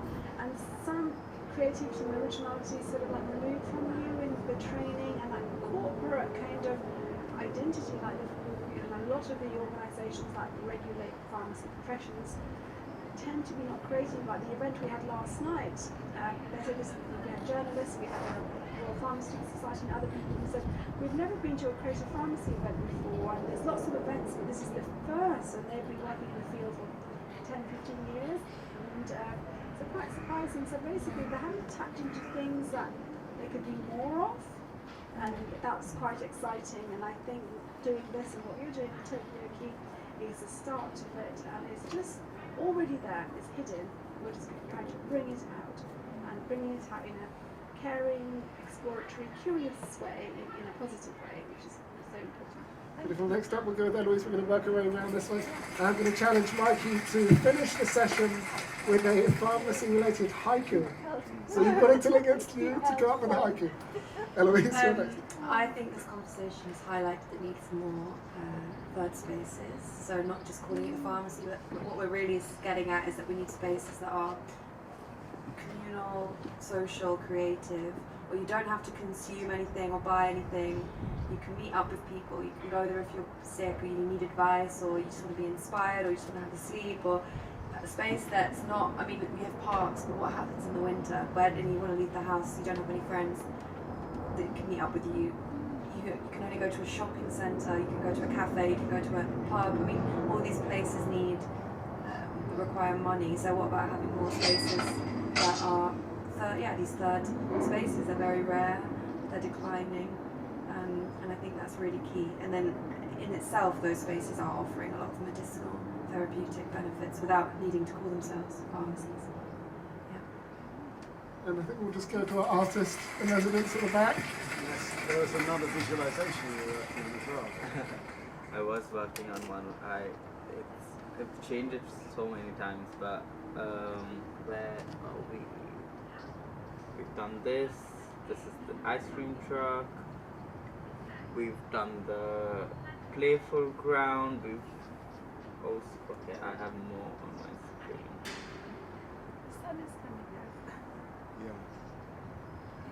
Just when we finished. Then we started with, I think, this one, which was our idea of if we could just switch our brain, it would be so much easier. And then it went into the conversation of privacy, of, you know, Confession booth. confession booth. Then we sort of wandered into the idea of a beautiful garden space, maybe something relaxing with more activity. Maybe I can read a book, and then we sort of wandered into this space where maybe there are these meeting rooms in the pharmacy. You know, you want personal consultation. You don't want to feel like you're sort of being held up against a counter, but you also want to be greeted like maybe something like a retail store experience, and also it not being such a stuffy small space. Maybe you need some high ceilings for once, or some better lighting. It shouldn't just look like a sterile condition, but maybe something that feels a little more luxurious at sometimes. And then we came about the portability of the pharmacy can come with an ice cream truck, you know, buy your ice cream, buy your medication at the same time. But also maybe this also becomes like a spill out living room sort of situation. So it's parked in your neighborhood, it puts out some chairs, you can get your ice cream, you can get your medication, you can sit with friends, have a conversation, and that brings me to, oh, that's not the one, sorry, just the last one. Because there used to be a methadone bus in Notting Hill Gate Carnival, because all the private alcohol treatment centre were closed, so they just drive around, so the patients used to come and meet them. It's done. And then the last one, which is just refusing to open up, actually, was the one where we discussed about the vending machine, about our custom sort of medication and things like that. There are a few more, but they're not complete, but I will share them with you soon. Margot, final thought? Yeah, I think tapping into the personalities of pharmacists is worthwhile, and I do wonder what happens during the training, because we did an event once with podiatrists and they were just like so unused to anybody being interested in what they've got to say as people, what they kind of stand for, and like almost like bringing humour into that was like a bit like awkward, like a bit odd, but it's such a part of life otherwise. But I wonder what happens when you go into these professions. Can the training be a little bit more, I I don't know, it's about the personality. You want to bond with your pharmacist. I feel like my pharmacists are like scared, and they always like change as well. So I don't always see the same pharmacist twice.